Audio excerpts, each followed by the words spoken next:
This podcast is a member of the Place to Be Nation family. Visit us at placetobenation.com, the only place to be in your pop culture world.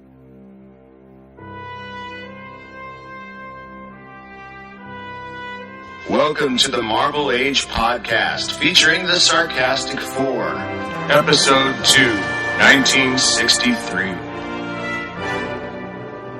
Well, Doctor Strange I did so many years ago because, again, we were looking for something new.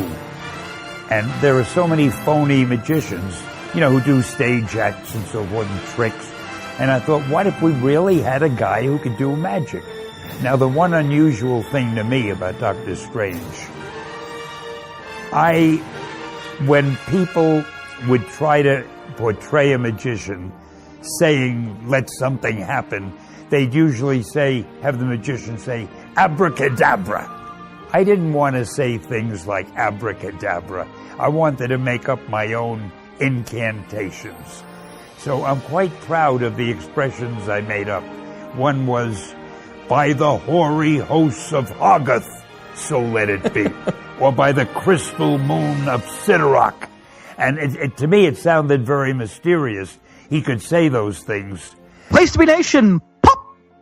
Welcome back to the second episode of the Marvel Age podcast. By this point, hopefully you have heard episode 1. This podcast is, of course, a year-by-year look at Marvel's entire publishing history, dating back to the inception of the Marvel Universe in November of 1961. Our first episode is out there. It covers November of 1961 through 1962.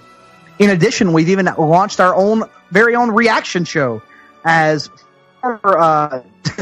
editorial director of digital media. I think I got that right. Ben Morse has taken over with Marvel Age Masterclass, and the first episode of his show reacting to the first episode of our show is out.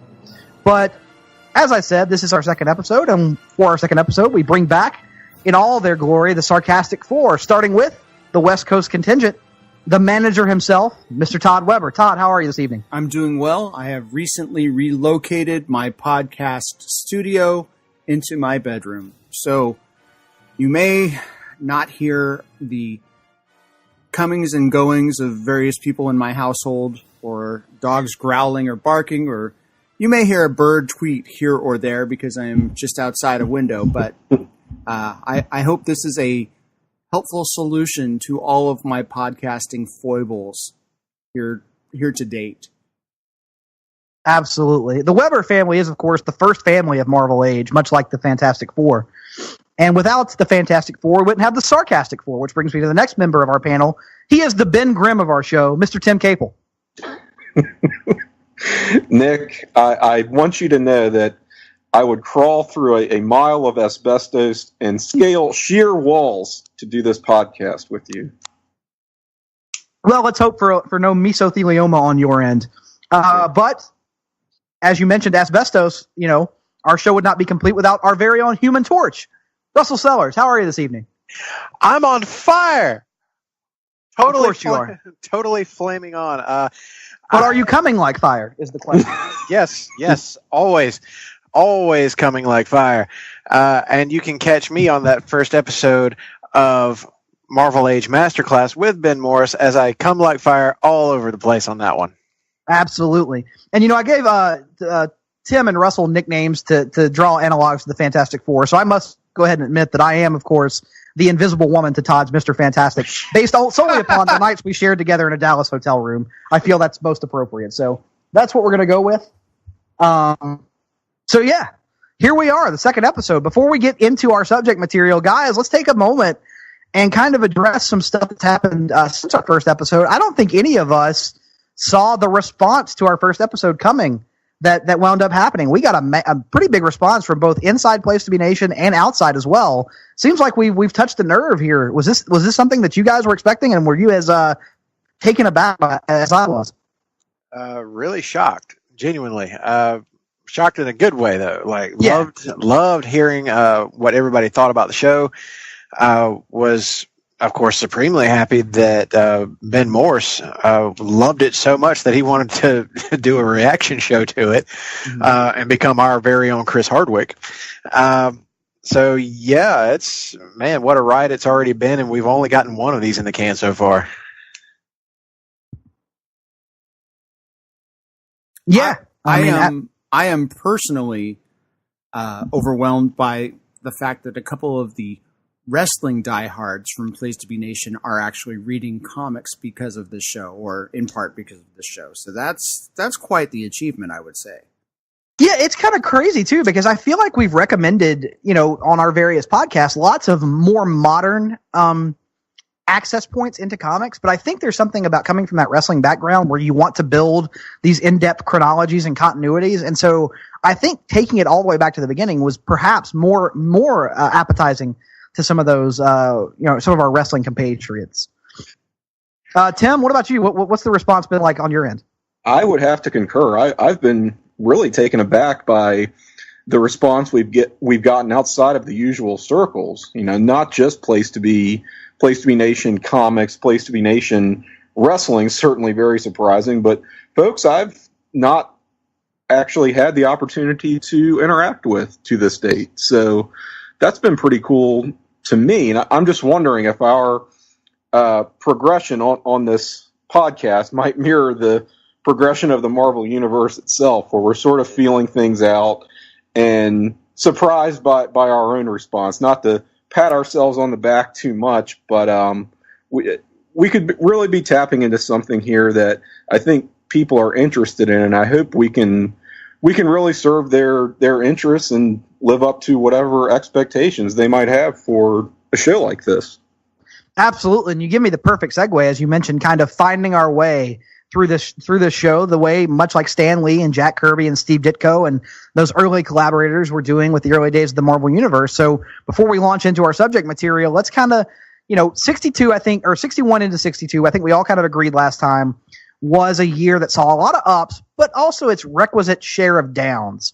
So what were you guys kind of looking for out of this reading list? What were you guys kind of expecting coming into 1963? Were you expecting major jumps in terms of quality for certain titles? Were there any new character debuts you were especially looking forward to diving into?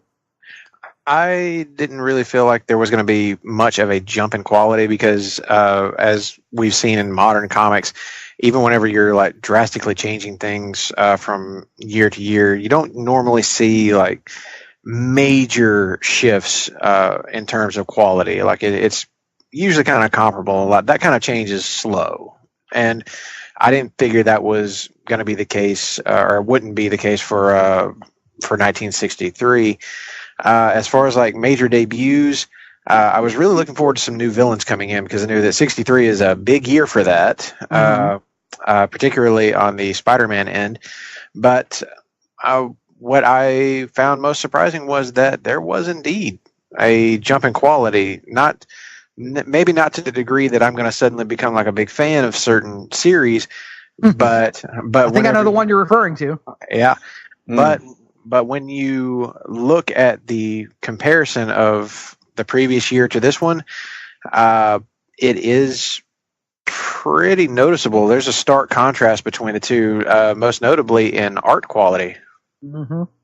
Well, yeah, I think we kind of mentioned that in the first episode that Jack Kirby in particular, it felt like didn't really start to give his best work, or maybe not his best work, but more focused work until towards the end of the year. And so coming into 1963, I think for me personally, I was expecting something of a jump in quality, at least in terms of Jack Kirby's art. And also, I had kind of gone through this project in a very limited degree myself as a personal project a few years back. And so I knew I was looking forward to some of the early Doctor Strange stuff, which we'll, of course, get into a little bit later. But Todd, what were you kind of looking for coming into this one? I was looking forward to the universe converging, to seeing how these parts play with each other. And you get that definitely in the pages of Fantastic Four, in the pages of Amazing Spider-Man, and a little bit later when some of the team books show up. So that's what I was excited about, was seeing how the characters go from their own books, their own stories, their own villains, into interacting with other creations of Stan and Jack and Steve Ditko.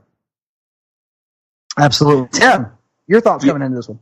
Yeah, similar to that. It's kind of like the second half of the superhero foundations of the Marvel Universe. So in our debut episode, we got the first appearances of Fantastic Four, of the Hulk, of Ant-Man, of Spider-Man, of Thor. Again, one of these things not like the other, but it's like, okay, what about the rest of them? So it's just one episode later, we're getting to meet the X-Men, the Avengers debut, Doctor Strange, Iron Man in here. So you've got that, plus you have the continuation of some of those previous concepts we've already been introduced to. So primarily, I was looking forward to not just the additional debuts, because most of those I've already read and become familiar with in some form or fashion already, but like Fantastic Four has kind of found its footing now, so it makes for an easier read. Of course, you've got Spider-Man moving into a series proper, so things like that. You mentioned Doctor Strange as well, not only a debut, but the way that is done is somewhat unique, which we'll get into. Absolutely.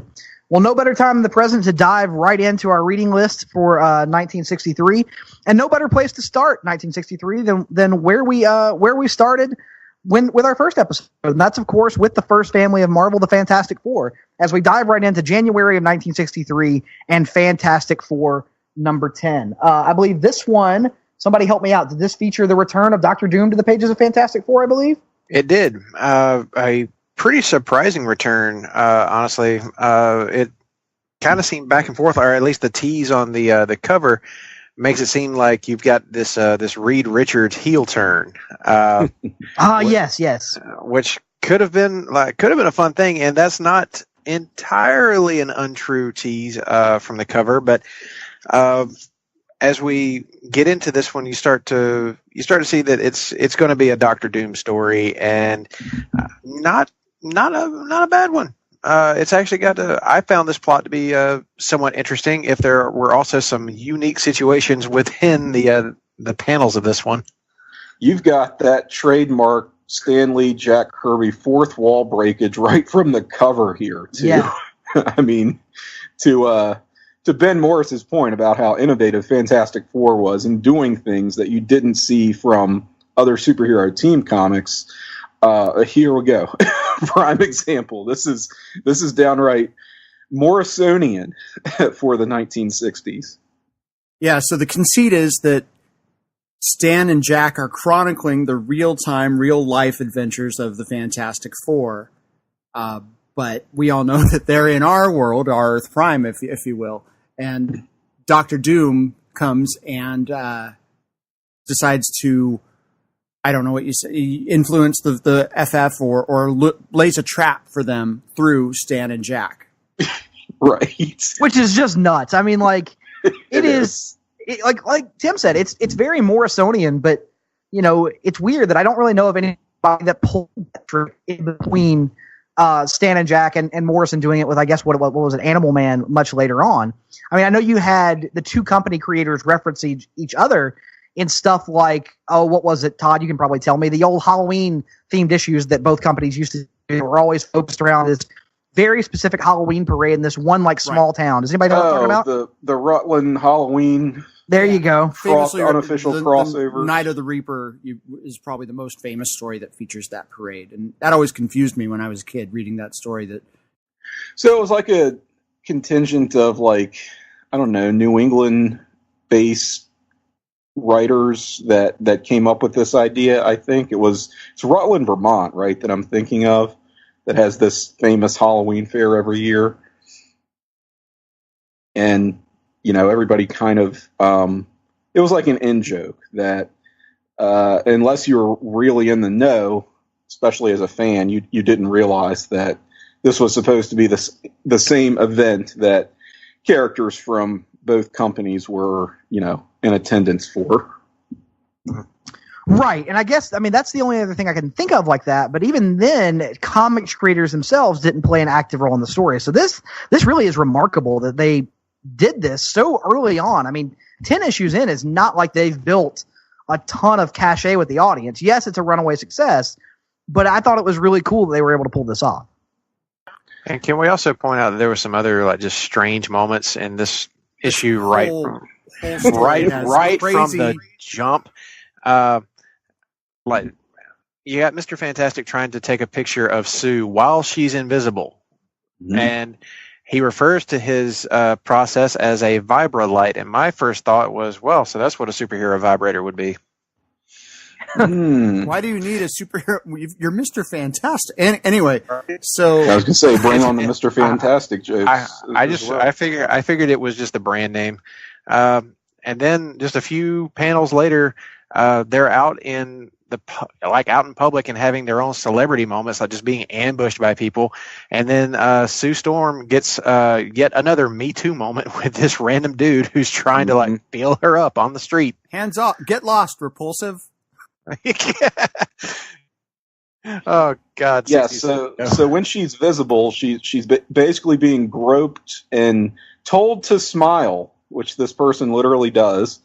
And her answer to that is to become invisible and flee. So I don't know. Would it be too much to say that there's perhaps some kind of metaphor in the idea that this woman must become invisible and that she makes contributions to this team in the capacity of an invisible woman, quite literally and figuratively? I'm not even sure there's no shortage of right. No shortage of think pieces on that. Understandably so. Perhaps could be something of a response to, I know Ben talked about on Masterclass and called us out for kind of not drawing the favorable comparison for Fantastic Four to the Justice League of America stories of that time. And I can tell you, as someone who's read a lot of those books, Wonder Woman was very much the Invisible Woman of those stories, and not in a positive, not in a meta self-referential kind of way. She was there were scenes of her literally being told to clean the clubhouse and stuff. So, this whole Invisible Woman bit could very much be a response to the usage of Wonder Woman around this time. I could definitely see that, especially since the part where she turns invisible to run away from this dude, she winds up causing a car accident. And it's it's like, man, the metaphor that Stan and Jack are injecting into this might have been lost on kids, but reading as an adult, you're like, this is kind of hard to miss. Mm-hmm. Mm-hmm. A couple other random things that caught my eye from this one that I just wanted to call out. Was this the one where Alicia Masters was building the various puppets for the Fantastic Four? All the rogues sculptures, where I was almost convinced that she had to be a cited supervillain who was playing all of them for fools because of the sheer amount of detail that she put into this. I'm like, there's no way, no fucking way. She's got to be a supervillain. Yeah, it was pretty remarkable. And then also a random panel, and I think it's page 17 if you guys are looking along, where Kirby draws Reed Richards doing the Dr. Doom laugh. It's one of the most visually disturbing and haunting things I think I've seen. I don't know, for whatever reason, that panel just made me shudder. I was like, that is creepy and off-putting, and it has a very pedophilic look about it for some reason. So I don't know. That just jumped out to me upon first reading. You also get yet another strange alien race never to be seen again. The Ovoids, right? The Ovoids, yeah. Who have mastered cloning, and so Dr. Doom steals their plot. But I do really appreciate how Kirby drew Reed possessed by Doom, always very twisted. One eye bigger than the other with the eyebrow. It was obvious to us. You could tell what's going on. So, and I enjoyed the story quite a bit. There's something to be said for these full-length stories when most of the other output we're reading from Marvel at this time is a half of a book, maybe. That's actually a great point, Todd, and an excellent transition into our next the next entry on our reading list. And just for posterity's sake, or posterity, that doesn't even make any sense. Just for simplicity's sake, we're going to include this as one entry, as we read for this year the first 3 issues of Amazing Spider-Man. And I know right out the gate that Russell is chomping at the bit to talk about these, so let's just go through these real quick. Amazing Spider-Man 1 through 3. I got to say, right from the jump, Russell, you'll probably agree with me, I think this book found its footing very early on, and yes, it's got some walls at various points, but it's pretty high quality consistently across everything we read this year. You said it, Bubba. This is my book. this is a fully realized character, very much in the vein of the Spider-Man that you all know and love. And this makes me appreciate the work of Stan Lee and Steve Ditko that much more, because they had their character figured out from the jump, and every Spider-Man writer and artist who's come since, while maybe putting their own spin on it, you can tell that they read all of this and are playing directly off of it. This is the definition of influential work. And not just that, but you get fully formed, like other characters that are debuting in these 3 issues come out almost fully formed. J. Jonah Jameson makes his debut in Amazing Spider-Man #1, and he is very much the JJJ that you know and love. He was a real highlight for me through these 3 issues.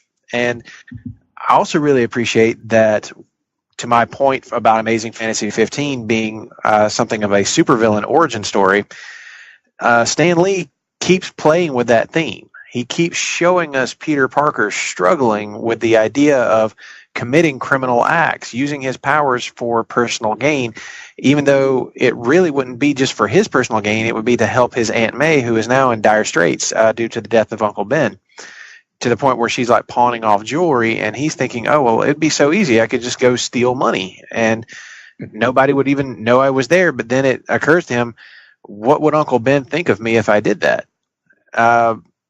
So Peter's better nature wins out. And I'm like, I really appreciate all this. And on top of that, Steve Ditko in these 3 issues and in some other work that we're going to talk about later, for my money, has surpassed Jack Kirby in this year. Steve Ditko is my guy. Yeah, he's fantastic in these issues. I mean, but Todd alluded to something that's a little interesting. Unlike Fantastic Four, which featured full-length stories, for these first couple issues of Amazing Spider-Man, they choose to go with a main feature and something of a backup. It's maybe not fair to call it that, because it's kind of more split directly in the center. So I guess just 2 kind of equally linked features. But I think it's an interesting approach because Fantastic Four was not doing that. The few issues of Incredible Hulk we read weren't doing that. So while this book has its own star character, they're still going with the shorter approach, more concise early on. How did that read for you guys, Tim? Well, it allows them to cover a lot of ground and not a lot of issues. It's when you look at, we covered the first 3 episodes of Amazing Spider-Man, but it's really 6 stories total because of the split nature of that series.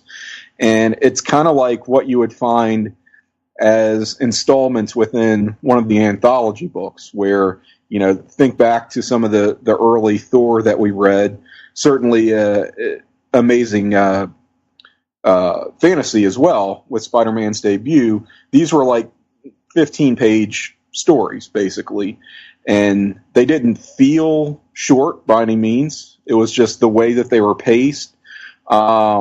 They were 15 pages of story within those anthologies. Well, even within his own series, we're getting kind of that split book treatment. It's just the other half of the book is another Spider-Man story. And I don't know, it just felt like a way that they were packing a lot in. And, you get the introduction to, as Russell said, J. Jonah Jameson. We see more of Aunt May and her plight as well. Her plight being that she's just so unnaturally old. Yeah, somehow she's hanging in there, and I guess Uncle Ben didn't leave much in the way of an insurance policy to take care of his loved ones after he was gone. But no matter, we have also the kind of maybe first, is it the first crossover in the emerging Marvel universe with the Fantastic Four, that second story. The first time they acknowledged that these characters exist in the same universe. In fact, I think that's the first time in Marvel that they actually do that. Although, technically, does that even count, seeing as how it was Peter Palmer that the Fantastic Four, and not Peter Parker? And he's also referred to as Superman at some point in one, this story. Yes, he is. Issue 1. I do I did love seeing Ditko draw the FF. That was pretty cool. I did notice that by issue 3 they do go full length. So we did see the Doc Ock origin or the Doc Ock story introduction. That's true. That was a full length. I forget that. And what's interesting is, in these first 3 issues, we get introductions to villains that are still around and playing roles to this day. I mean, the Chameleon is probably one of the lesser known, but he's there in that first issue. The second issue, I believe, has both the Vulture and the Tinkerer. Is that correct? That is and correct. then issue 3 has got Doc Ock. All old men all the time. It really is kind of incredible. A book after Todd's own heart. So there you go. And yet another alien race that has already invaded Earth. Never to be seen again. Right. That was especially weird because, my only exposure to the Tinkerer is in the very modern context where he's just a dude that builds stuff. And here, he's, in league with this alien race. And the implication is that he is himself an alien, I think, at one point.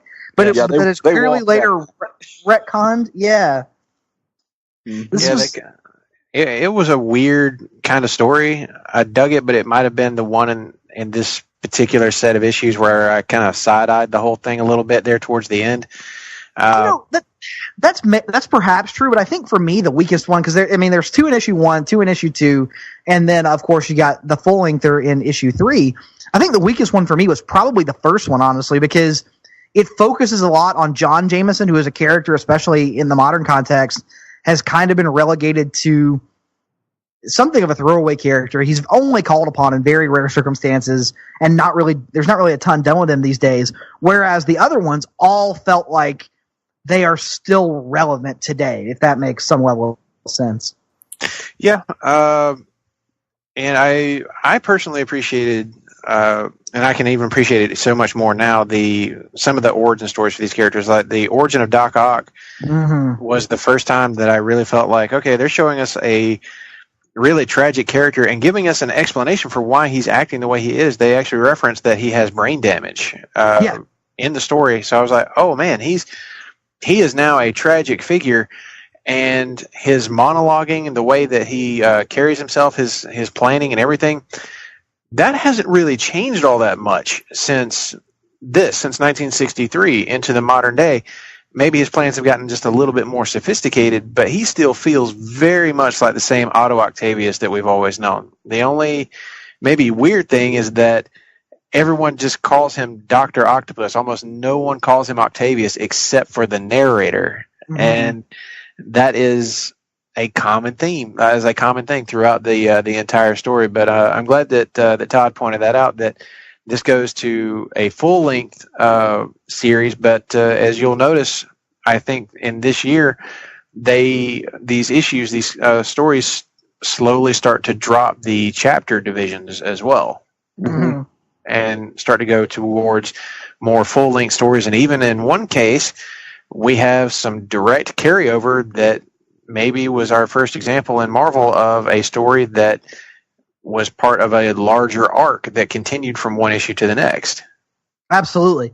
I think part of that is probably just a natural effort on, Stan and Jack and Steve's part to slowly initiate the reader into this new form of storytelling. Because as we touched on last month with Amazing Adult Fantasy, so many of these books were anthology driven, and readers were accustomed to shorter form storytelling. So now to give you these big sprawling issue-length epics, which, yes, I said sprawling, and it may seem silly, in the modern era of written for the trade to consider 32 pages sprawling, but by the standards of the time, these were lengthy, deep stories that people were not accustomed to seeing on their store shelves. So I think perhaps that chapter thing is just an attempt on their part to ease the reader into this new era rather than throwing them in feet first. Yes. And it's even jarring for me as someone who has read comics for most of my life when you compare it to, as you said, the way things are sort of paced for the trade today, written for the trade.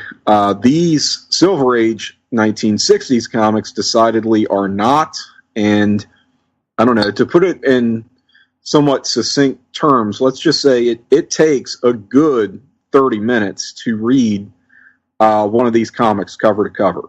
Oh, they're dense, yeah. And that's fine. It's just if you're thinking, oh, I'm going to just blow through some comics like you typically can, with your monthly stack that you pick up today. You can't really do that with these. It's not because they're bad or hard to get through. It's just they're very, very dense. They stick to a pretty traditional layout in terms of the panels per page. You get anywhere from 6 to 9 panels. That's pretty straightforward. But that in and of itself is, the fact that you don't really see deviation from that, you're already setting yourself up for a dense read. But what goes on within those panels is quite a bit. So, it's text heavy. Granted, not Chris Claremontian by any stretch, but still, Stan had a lot to say and a lot to convey in these stories. So you got your 12 cents worth and more, I would think. Yeah. And do you think part of that is perhaps the pressure that Stan was putting on himself to wrap these up in one issue? Because as Russell alluded to earlier, as we go along here, we're going to start to see more carryover from issue to issue, and they become, while they're still fairly self-contained, they gradually start to become less and less self-contained as we go along. Yes. I'm not quite finished. I'm not quite ready to leave Spider-Man behind just yet here. Right. Just a couple of things I think we should remark upon is, we have Moose as kind of the proto Flash Thompson. But, yes. But they jump back and forth. At one point he is Flash, then he's not Flash. Moose, Flash, which one is it? Make up your mind, Stan. I wonder if that was an Archie Comics thing, because their big hulking character, dumb jock dude, was Moose, and so I wonder if the folks at Archie said, "Hey Stan, hey Stan." So I think that was maybe a change that happened. You also just had these kind of patterns where Peter decides, I can't make it, and everybody makes fun of him. You see this formula kind of get exploited or used very frequently. You also had with issue 3 so many arcs though happening. You had the character lose for the first time and get humbled, and then had to push himself a little bit further and get inspired by the Human Torch doing a talk at his school of all things. Which was maybe one of the silly. It was one of the most silly, awesome moments of the series so far. But it totally fit in keeping with the times and with the themes that Stan and Steve had been playing with. And that's one. Todd touched on one thing that I want to circle back to here for just a second. You mentioned how Peter at various points throughout this, very early on through these first 3 issues, is questioning himself and wondering if he can go on because things are just so bad for him. To this point in superhero comics, had we seen a hero with as much crippling self-doubt as Peter Parker? It's really remarkable in that regard. And because if you read any of the early DC stuff from this same time frame, there's none of that here. And that's going to be talked about at the next masterclass, is how different these comics are. Relatable problems, things that you identify with in these characters, and that hadn't been done. Peter struggles to make money every month. Yeah, and on that note, the ending of the first story in issue 1, it leaves our protagonist in a worse place than he started in. Not only has he failed to make the money, that's the central problem of the issue, right? That Aunt May is flat broke. She's pawning her jewelry. So Peter is trying to find all these various ways to capitalize on his abilities and to make money. And he's just rebuffed at every turn. He ultimately does not solve that problem. And on top of that, the bad guy gets away. Well, the bad guy doesn't get away. They get the Kingpin, but it was through really not a lot. The Kingpin, the Chameleon, through not a great contribution on the part of Spider-Man. So you get that kind of he's still learning the ropes. The rookie superhero that development is going to be tracked throughout this series. So that's a thread that Stan seems very, very interested in exploring. And 2 more things I want to throw. Hero, go ahead, Todd. Will he be a hero? Will he be a villain? Thing kind of dangling at the end of issue 1. Yeah, because this guy has legit financial woes hanging over his head, and so there's always that temptation for him to turn to a life of crime, which makes it altogether compelling here early on. 2 more random things that I want to throw out. One, I want to circle back around and agree with Russell. That whole Doc Ock issue 3 is outstanding from beginning to end. Just remarkable. Everything about it, from the way they develop Dr. Octopus himself to the way Peter Parker is that issue. It's just great. And 2, you guys fill me in. What is Now Magazine, and how much of a role did it play later on? Because that threw me for a complete loop. I'm with you there. I was just thrown by that. I was like, what the hell is Now Magazine? And I guess it doesn't matter because it disappeared by the next issue and we're back at Daily Bugle. So, all right. That was much like Peter Palmer. Maybe we stepped into an alternate universe at some point and seeing another version of Spider-Man. I'm going to speculate that since we were trying to justify Peter taking so many photos, this was perhaps their way to say, okay, well, newspaper only run 1 or 2 photos. Here's a reason J. Jonah would really need all these pictures is because he's putting out this full color glossy thing. That's purely conjecture on my part. Well, here, I'll do you one. I'll take that to the next level, Todd. We've always known J. Jonah Jameson as something of a tightwad, but Peter makes reference to being able to buy like brand new house appliances for Aunt May with his paycheck from Now Magazine. J. Jonah paid Peter so much that Now Magazine went out of business, and thus he refused to ever pay him that much again, which led to the whole long-standing like Peter Parker's being screwed over by the Daily Bugle and J. Jonah Jameson thing because he's still angry that Now Magazine went out of business as a result of Peter Parker. But that I'm glad you brought that up because I think Todd and I need to share a no prize for that one. True believer. He just won no prize, but I'm not supposed to make fun of Ben's friend Stan, so I will not. We are at some point going to get Ben Morse's Stan on the record. It's going to happen at some point or another. He's going to record too many of these to not do it, and we're going to stand by our stands from the first episode. Well, yes. I'm plenty proud of the one thing I did get out of him at the end of this last or the first episode. So if you guys haven't heard that, go listen to it. It's something. But did we notice that also that Peter apparently paid Aunt May's rent for an entire year off of that one paycheck in addition to all the appliances? So should that maybe not be a plot point, at least for a few issues? It probably should have been, but was this bi-monthly at the time? I think so. It was still bi-monthly, yeah. So there you go. Maybe he would lose it all in the stock market and return to the status quo. The last thing I have is you still have the space race elements. You still have kind of the looming communist threat and a lot of pseudoscience.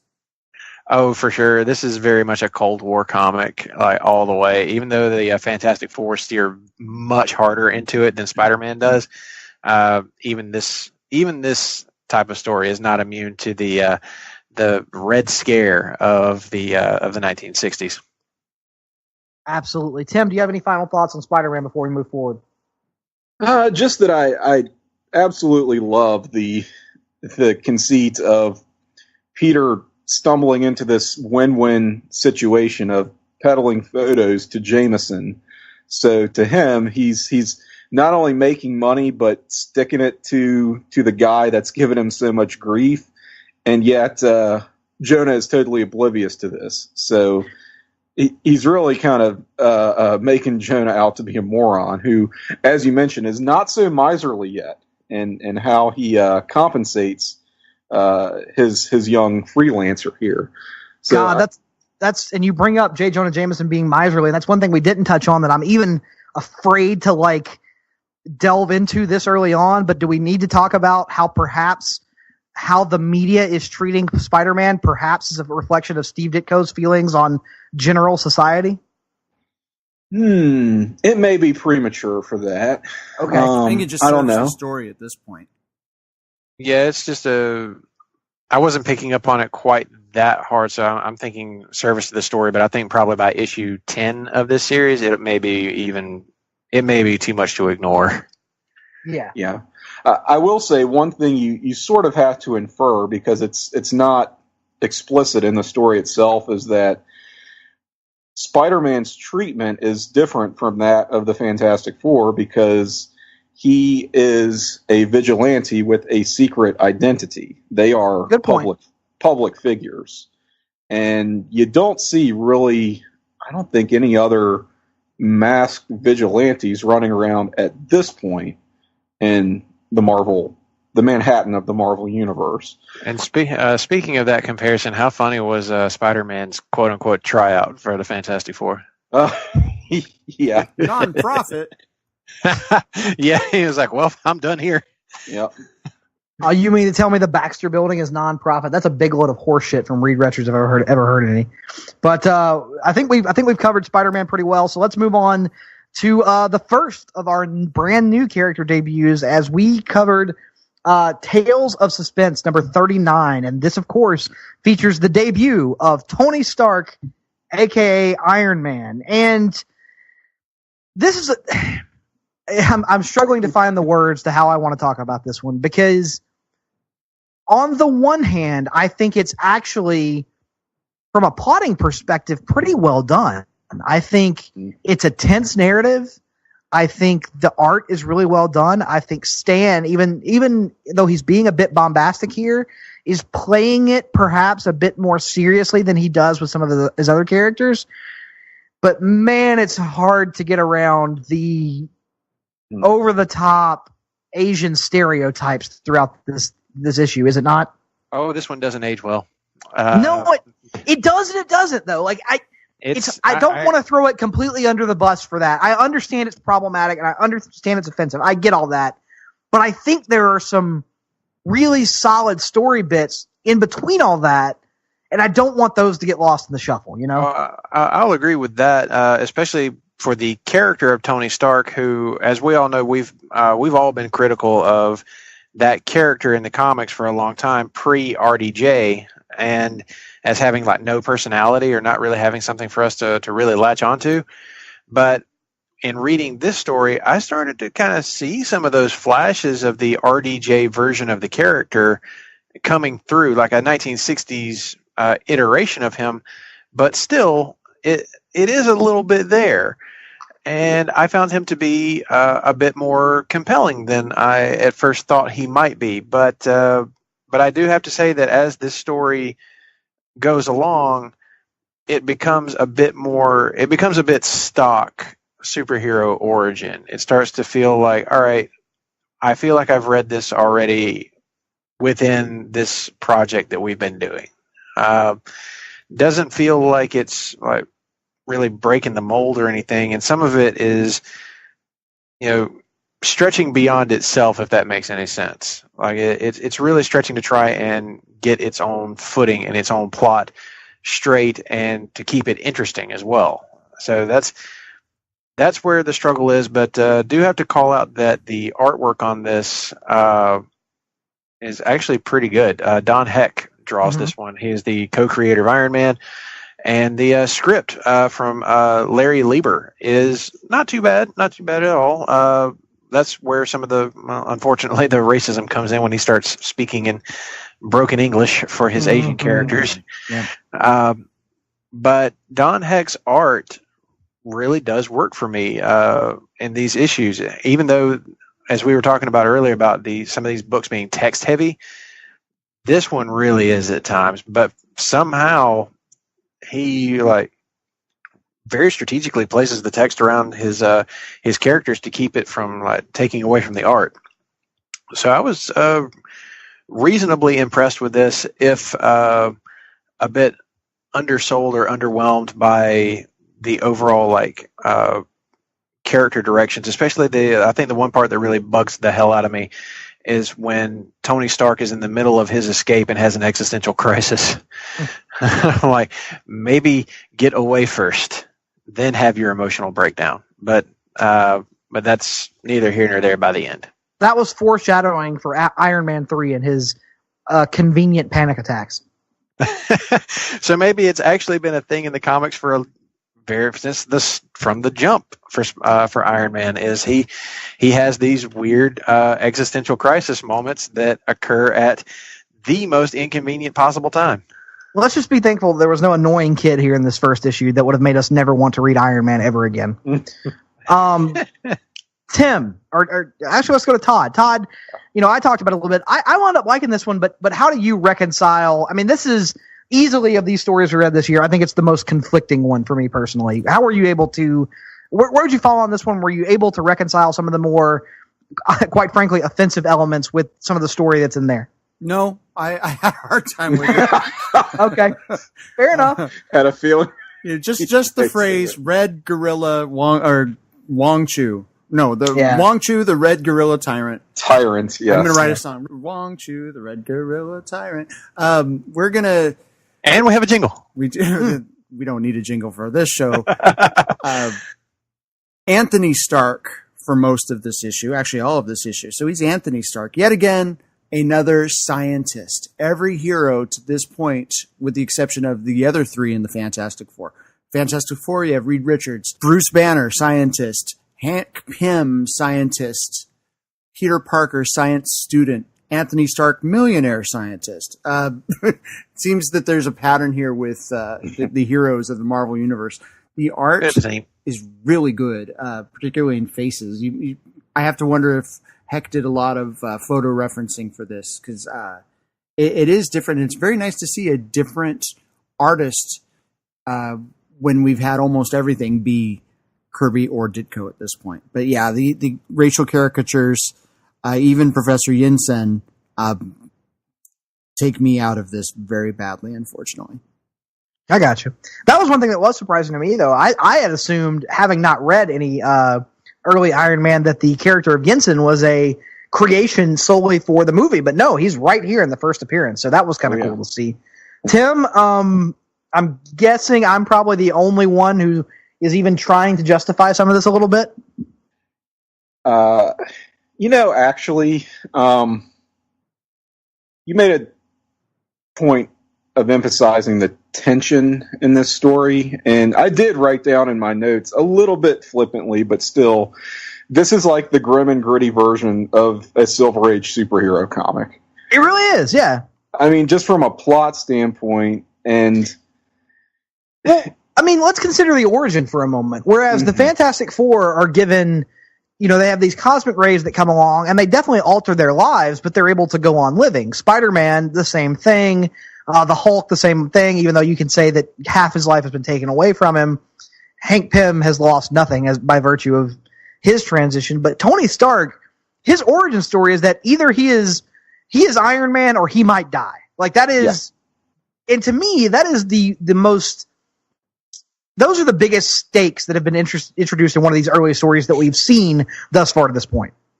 And Russell kind of drew the line between this version of Tony Stark and movie RDJ, and when you think about it, the plot itself, I mean, very, very, very broad strokes of the plot does translate to that 2008 movie, and I think that this issue, in a weird way, fares both better and worse and by comparison to the movie, because on the one hand you see, oh, well, there was some potential to this. Like, there is a basic arc here that works, and that's good, but it also really holds a light up to the extremely unfortunate racist caricatures, and my God.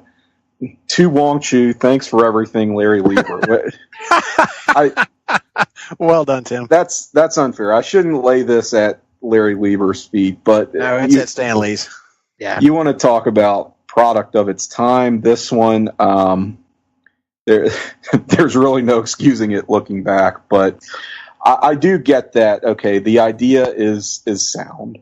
Yeah, I will say for this one, ultimately, it does what that early Tales to Astonish issue in 1962 couldn't do, in that I was actively looking forward to reading whatever our next Tales of Suspense entry is on the reading list, whereas Tales to Astonish had me dreading reading any more Hank Pym. So, at least this inspired me to carry forward. I'll agree. Yeah, it had the inverse effect for character, and luckily, sometime down the road, when Marvel's sliding timescale takes effect, this origin actually winds up retconned out, and we get a more updated version, though probably not that much less racist. Sandin, this is clearly supposed to be Vietnam, but Oh yeah. those are not Vietnamese names. they're kind of cross-culturally Asian. Specifically, it says it's South Vietnam. That the Red Gorilla Tyrant Wong Chu is the, I guess, warlord of. So this, which makes very little sense, is all over the place. Absolutely. But fortunately, we will not be continuing to reside in this setting and doing these types of stories with Iron Man. Well, until the Mandarin comes along. The Mandarin is a whole other bag of cats. We will cross the Mandarin Bridge when we get there. But I think we've talked to Iron Man here. We've addressed the many problems that are inherent in his original origin story. Well, let's jump back over to the Fantastic Four for a moment and talk. For whatever reason, like I said, we should throw this out there. We didn't mention it up front. These reading lists that we're reading through are all provided to us by the wonderful Dave Busing over at Comic Book Herald. I actually gave a little fundage to his Patreon account. If you want custom reading lists built for you, if you go donate, I believe it's $5 a month to him, he will build you your very own reading list for monthly reading. I figured, based on us doing the show, it was only right that I throw a little cash his way each month. So big shout out to Dave and him being able to provide these reading lists to us. But for whatever reason, he has, as our next entry on the reading list, Fantastic Four 12, 13, and Annual 1 all lumped together as one story. So here in 12 and 13, we are right back to Doctor Doom, is it not? Well, 12 has a lot of introductions. We get the Red Ghost. And excuse me. I got 12, 13, and 16, 17 mixed up. My bad, guys. That's okay. Tim, take it away because I'm doing a shitty job of hosting tonight. Yeah, 12 is Hulk. Hulk and the Thing for the very first time. I'm so sorry, guys. Yeah, please continue. And I forget the name of the villain who reveals himself as Bruce's underling, but that's what's unique about this is because you're waiting for the whole issue for Hulk and Thing to square off, and finally do. That was a pretty good fight, and of course, yet another pretty forgettable villain here, the Wrecker, who I don't think has been used since. He was a Carl Court. He is, which is interesting because me, being a massive Thor guy, I read the Wrecker and I go, "Oh, there must be some kind of connection to the Wrecking Crew," but no, absolutely not. Just the Wrecker. They reused the name for the crowbar wielding Wrecker later. And for the record, this is issue 12, not 13 yet. Yes, this is issue 12, and I also found yet more silly happenings to call out here. How they're on a military base in their pursuit of Hulk, who has been wrecking missile silos. And while they're there, Reed Richards, well, basically the entire Fantastic Four, just take it upon themselves to take over this rocket sled project, much to the chagrin of the generals in charge, who are like, "How in the hell did you even get your hands on this? Who told you could do this?" And they're like, relax, we got this. We're going to fix it up for you. Yeah, because that's the thing they'll let civilians do, even in the 60s. So, just some fun little silly shenanigans that the Fantastic Four get themselves into that was both kind of like odd to me, but oddly entertaining at the same time, especially Reed Richards blowing himself up into a trampoline to catch a thing as this car disintegrates. We also see, I don't even know how to describe this, but it's a recurring motif throughout this series in particular that I've noticed, and maybe this speaks to how it's always described as a book-length epic, right, where this is always 22 pages of story. But you'll have these like little breaks in the plot where characters will describe things they're going to do or want to do, and it's illustrated throughout a series of panels, and it's kind of like the comics equivalent of a rest hold in a wrestling match in a way, because there's an example of this. We get each of the four members of the Fantastic Four saying what they will do individually to stop the Hulk, and they go into great detail explaining that, which Jack draws quite beautifully. But it's not just in this issue. We'll see it a lot, where you'll even have various bad guys talk about, well, this is how I would defeat the Fantastic Four. This is what I would do when I am ruler of the sovereign nation of king of the forest. Yes, that's one of the things that, I don't know, you probably don't notice if you space out your reading of these issues in this series, but reading them kind of back to back as I did, there was like, okay, here we go, let me take a drink.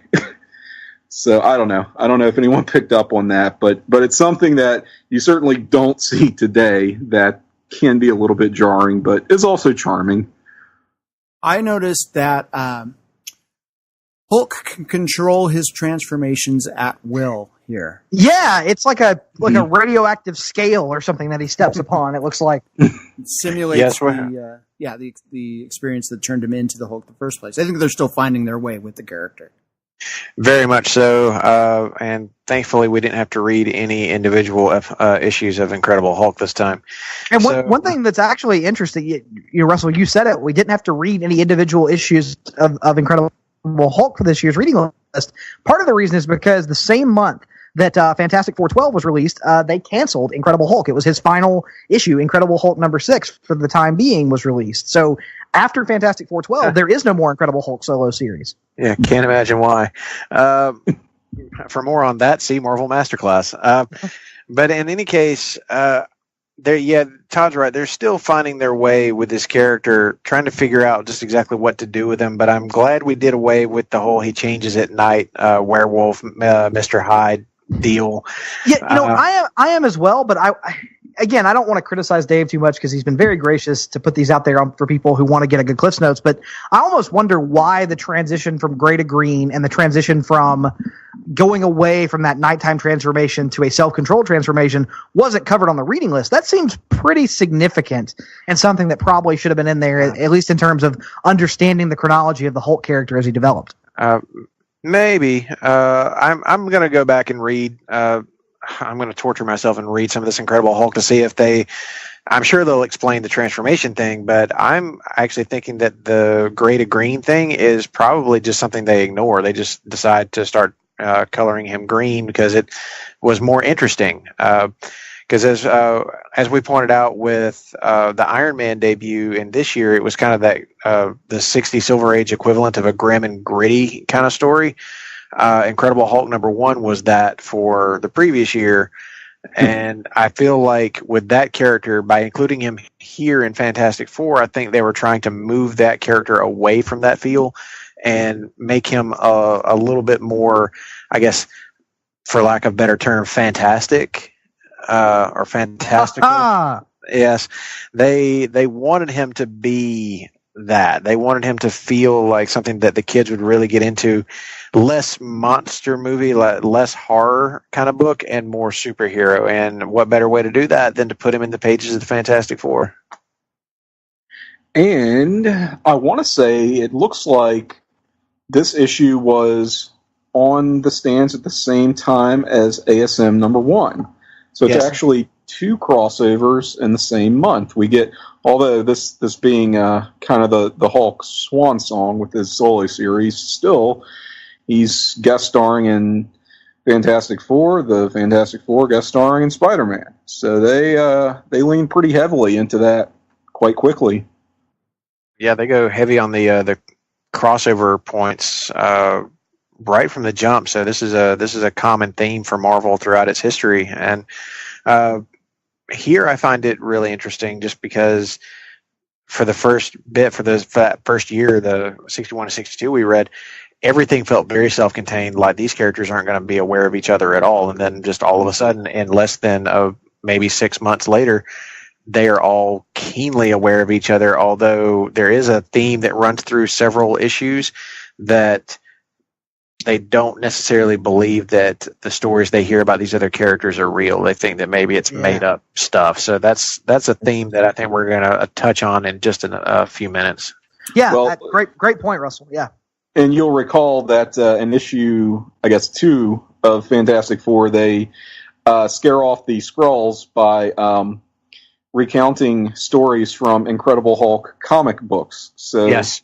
it's been established, but it's already been established that there are Marvel comics within the Marvel universe. You know, we go back to the previous issue of FF that we looked at in number 10 here, and it's like, I don't know, they're playing a little bit fast and loose with that, but by establishing that, oh yeah, these are characters, they all inhabit the same world, and there are comics published about them. They aren't the same comics that you're reading now, but they're kind of similar, so Yeah, very good.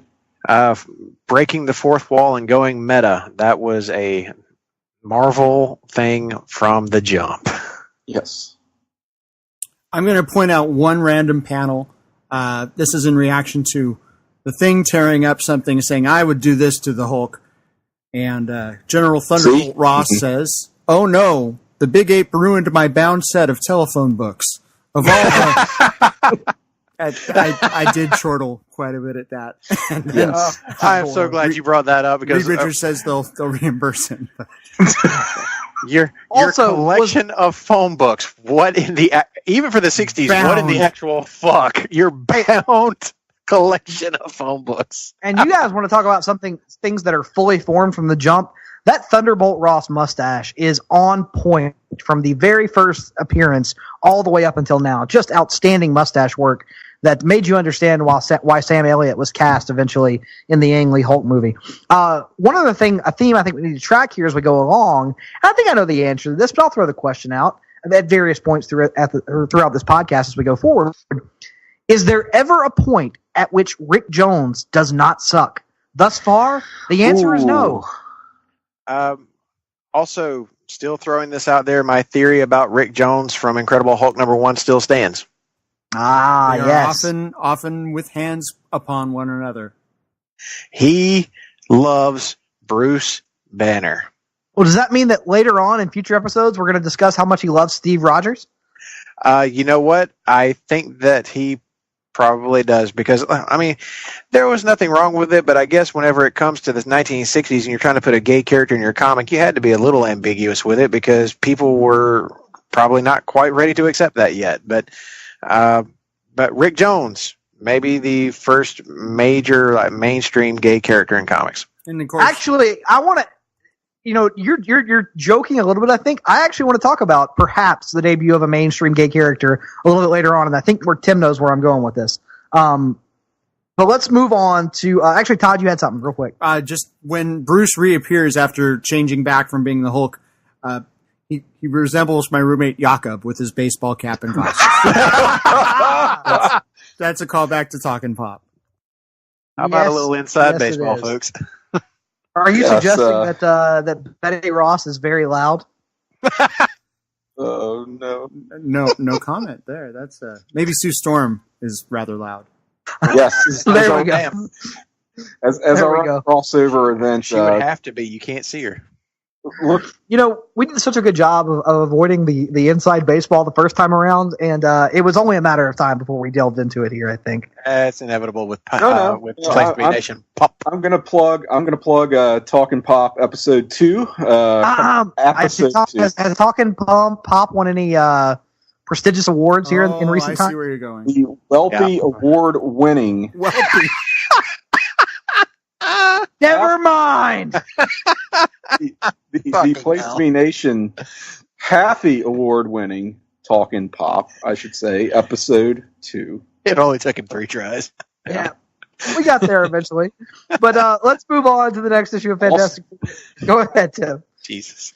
No, the next episode of Fantastic Four is Well done. number Good job, sir.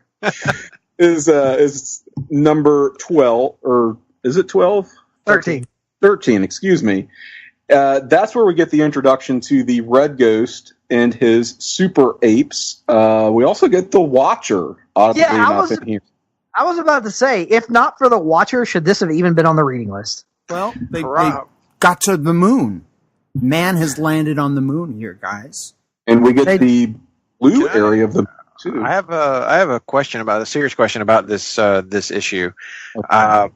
Is this cover on Marvel Unlimited the original cover for this issue? I don't know. Why? Why do you ask? It feels a little bit more modern with the coloring and the inking. That's a great point. Yeah, I'm looking at it now, and you bring up a good point. Also, if this is actually the original cover from '63, holy shit, this is awesome. This is my favorite looking cover of this year.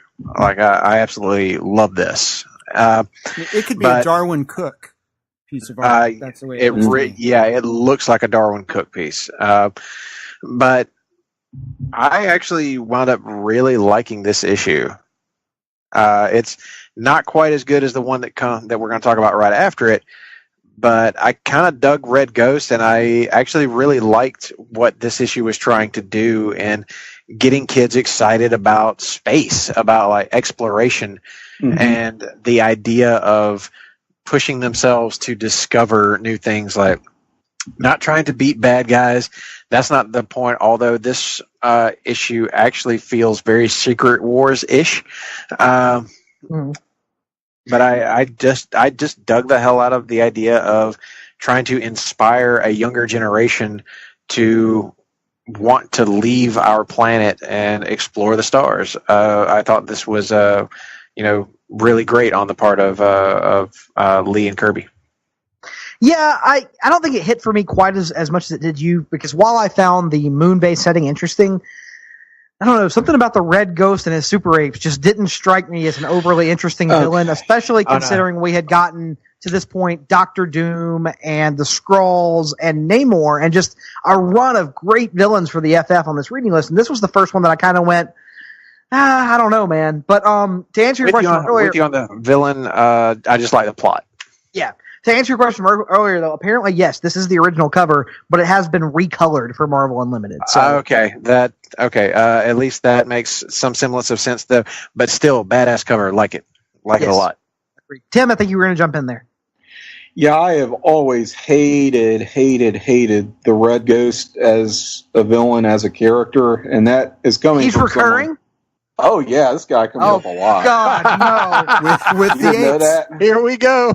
You didn't know this? Oh, my friend. I didn't know this. I'm not that versed in Fantastic Four lore, so now that I know he's coming back and it gets worse, well. Oh yeah, the apes all have names. They aren't named. I know, and that's the other thing. I hate that fucking trope in comic of the superpowered apes thing. Like, remember from the either late '90s or early 2000s, the JL Ape event. Yeah, which vaguely. Was just what a dark period in my life and in comics, where it's just all ape all the time. It's just Tim stop. hates monkeys. I do. Oh God, you're not. I'm gonna have to talk to Tim about his opinions on certain other characters soon. Then, but knowing that the super apes are recurring actually lowers my opinion of this issue a bit. So well, that's the thing. I ended up really enjoying this in spite of my my hatred and my speciesist, I guess, views.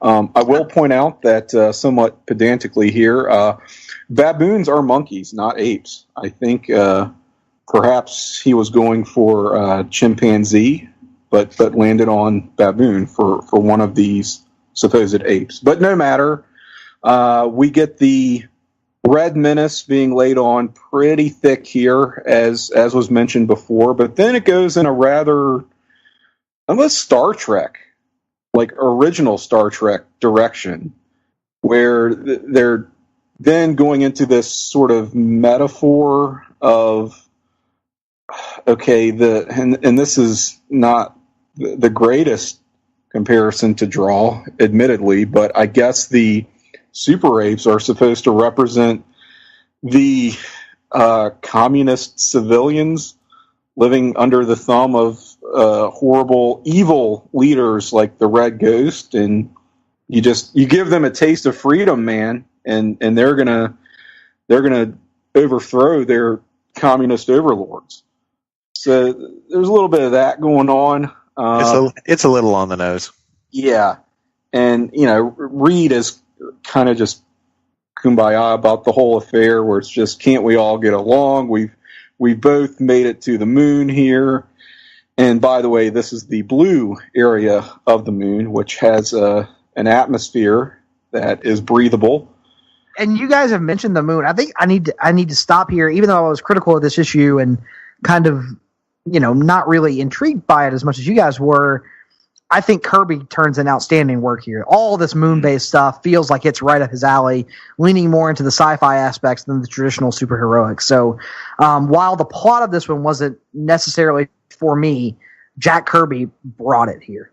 My favorite panel isn't even on the moon. It's the part where Thing and Reed Richards have had a bit of a disagreement, and Thing folds him up and slides him into a clear cylinder. What the entirety of his body in that little container. Tremendous artwork on that particular panel. As hilarious as it is, when you break it down, like get in close on it, look at it, that is some good work on Thing. I fully agreed with Kirby really bringing his A game on this. Also really like the photo negative of Red Ghost at one point. It's a great panel. I thought that was pretty, and then the very next one of the circular part is right at the beginning of part 2, Menace on the Moon. That panel of all of the four together like that, man, that's just damn good work. It really is. So I think Russell and Tim and myself have talked about this one a great deal. Todd, do you have any thoughts here on Fantastic Four 13, excuse me? I think this is notable for the introduction of the Watcher, and you're going to get, the Watcher who's only supposed to observe, but here he does not just observe. He says, nope, give me your champions and we'll have them fight it out. And which is a great call. I mean, I think Russell or Tim, perhaps it was, that already referenced a very Secret Wars feel about it. So that even draws that greater parallel, like you just said, the Watcher playing that active role in the story, not unlike who was it in Secret Wars, the Collector? No, that's the which Secret Wars are we talking? The original about? Secret Wars? Yeah, the original. Beyonder. Yeah, the Beyonder. That's Beyonder. Right. So yeah, I do love the abandoned city aspect of this. It's beautiful, and I think we're going to end up talking about it someday in the pages of Conversation, or the listening annals of Conversation Comics. The blue area of the moon will eventually be reused in a Marvel story here. Pretty good full-length story, but the Red Ghost is himself a Mort, and you did have the themes of pseudoscience. I mean, it's a big deal for us to get to the moon, but Fantastic Four will get there in 3 pages. Only to find that the Red Ghost and his band of super apes and super monkey are already there. So, but we can't tell anybody because that would, I'm just putting myself in that the space race is such a big deal on the minds of the readers at this point. But the art is spectacular for the time, especially the cityscapes. So, Todd. Did you pick up on the scene that will be later homaged by John Byrne? Let's see. Is it Reed kind of shooting the paralysis ray? It is not. Okay. It's maybe something that you wouldn't necessarily think of, because you wonder, okay, John Byrne, Fantastic Four writer artist, got to be something in that run, but you mentioned Conversation Comics, and there's a sequence here where the Watcher sends the Red Ghost like tumbling through time and space when he, invades his sanctum. And there goes Wolverine, right? Is that? Yep. Okay. From the most famous X-Men story of all time ever. And I never knew that until reading this issue, and immediately I went, oh my God, that's why that was in X-Men 137. Yep, there it is. It kind of blew my mind. The Watcher is an interesting character. You ought to look out for him in future issues. Very well done. On that note, though, I thought it was interesting because a lot of the modern incarnations of the Watcher have him as this not just neutral observer, but he's borderline nonverbal at a lot of times. And here he was talking a lot and playing a much more active role in the story than I was accustomed to. So a very, very interesting debut for the Watcher. But I think this little trio of Fantastic Four issues that we read, I don't know about you guys, but for me, there was an unquestioned standout of these three, and it was Fantastic Four Annual #1. Unprecedented at this point in Marvel's publishing history, because for the first time, not just 23 pages, but 72 pages of story, most of those devoted to one extremely long form story that, Tim mentioned earlier. A lot of these Silver Age stories take a while to read, and this one especially. I think I spent a good 45 minutes to an hour with this one, and I gotta say, guys, I walked away from it not just thinking it was good for this era, but I thought it holds up very well from a modern context. Yeah, I would concur with you. This is in a really good showcase for the creators, too, where they've got room to stretch out. Kirby is taking full advantage of the format. He's even putting in some splash pages within, the interiors of the story, which didn't see a whole lot of back then. The coloring seems to be much cleaner as well than we got in sort of just the monthly issues. So that was something I picked up on. The banter between the characters is well established now, and they're quippy. They feel more like themselves as we know them. And so I just thought this was a case of good story, good timing, really good format that served it well. Yeah, I spent a good probably hour plus with it myself, and it was like a hearty meal. It almost reads reads ribs meal. It almost reads like the closest thing the Silver Age would have had to a trade paperback. Like, it feels like an original graphic novel in many respects, just because of how dense it is and how much story they cover. And it's really cool because it feels like, we've had a couple of different Namor stories that we read on the reading list. We've had several different Doctor Doom stories where there are recurring appearances, but this really feels like the culmination of something with Namor that had been built to. Like, it doesn't have that feel of just another one-off disposable Namor story. This feels like the realization of everything that Namor had been portrayed to be up until this point. Todd, Tim and I have talked about it a little bit. Were you as into this one as we were? Yeah, this is a true epic in every sense of the word, especially for the time.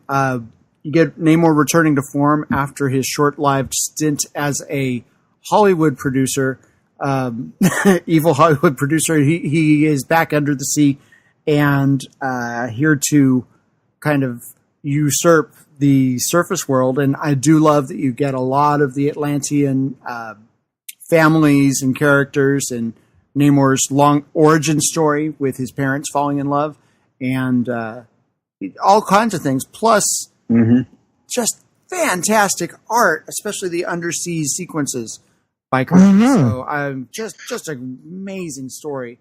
What about the political aspects of this one? Like, where you've got, cameos from Khrushchev, from Khrushchev, and I believe John F. Kennedy pops up in this one, and then you've got the United Nations, and it really is. I mean, the Marvel Universe has always been said to live more in the real world than DC does, and I think here early on we've seen glimpses of that, but this is the first one where it really jumps out at you and kind of hits you in the face with, hey man, this is living in the very real world of 1963 at the time. Yeah, absolutely. And you had the Cuban tensions going on at the same point. Just, it's hard to take the comic out of the era that it's in. And luckily they put a lot of the era into the comic. I also like all the things in the back of the issue, from the chronological listing of all the villains that they put in. Yes. It's kind of recaps where you get pinups of everything. You also got. Is this the one with the diagram of the diagram of the Baxter building? Yeah, and that's fantastic. Yes. That's Jack Kirby at his finest. That's 100% Jack Kirby. with cross sections and the just imaginary places in there that we've never seen that he thought of and put them in. You also have the questions and answers about the Fantastic Four.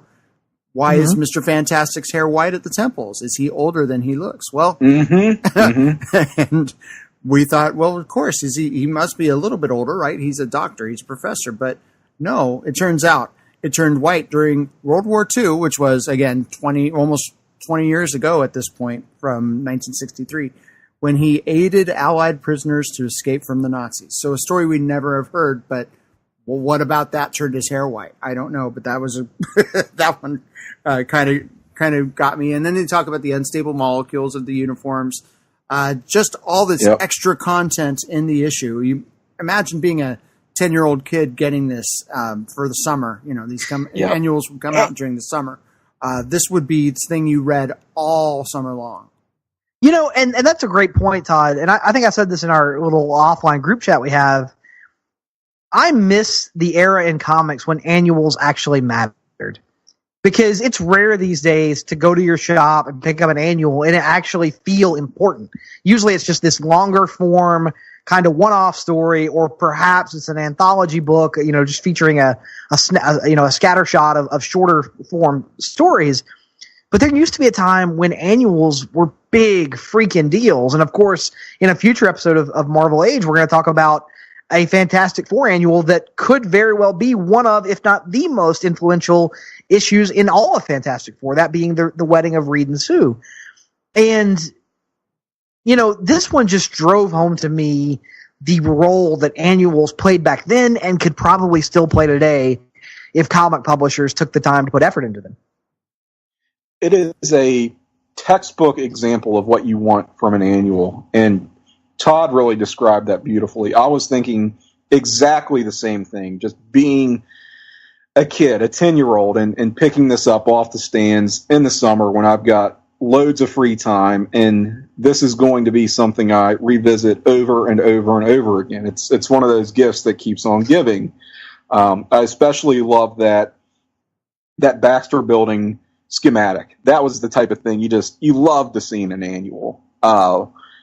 Because there's so many opportunities to do that kind of thing. You might get like the X-Mansion, or, you know, the Danger Room, the Blackbird, if it's an X-Men annual. The Avengers would have their Quinjet, just all this stuff that they would cram those types of technical details into your annuals to fill out pages. But such a great way to do so, because it's just one of those things to obsess on when you're a kid, right? And you of course get the oversized feature story that is, as you said, Nick, something that is actually important and good at the same time. Yes. These are two very important distinctions of annuals of this time period. And the thing about the Submariner is, while he is a recurring antagonist for the Fantastic Four, he's one whose story has been kind of leading to something. Like, he's had a motivation where he's working towards something in all of his appearances. He's trying to find, like, the remnants of his undersea kingdom. Since when we were first introduced to him, he was amnesiac, and he's gradually getting his memories back and knowing who the fuck he is, right? And now he has found his undersea kingdom, which is almost having been taken over by this warlord, General Krang, who I do believe we're going to see some more of, and Lady really Dorma. So we get the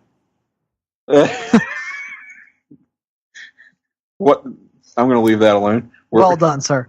Well done. I could go in a lot of places that would perhaps be too inside baseball. Oh, man. Listen to us going against our base instincts and not playing inside baseball at times. It's taking so much. It really is. But you know, the romantic tension now with Namor's lady love, this character Dorma, and kind of drawing a line under that whole thing with he and Susan Storm, at least for the time being. Of course, it's going to come up again over and over, but there is some sense of resolution here to that. So yeah, there's a lot going on with this story and this annual in particular.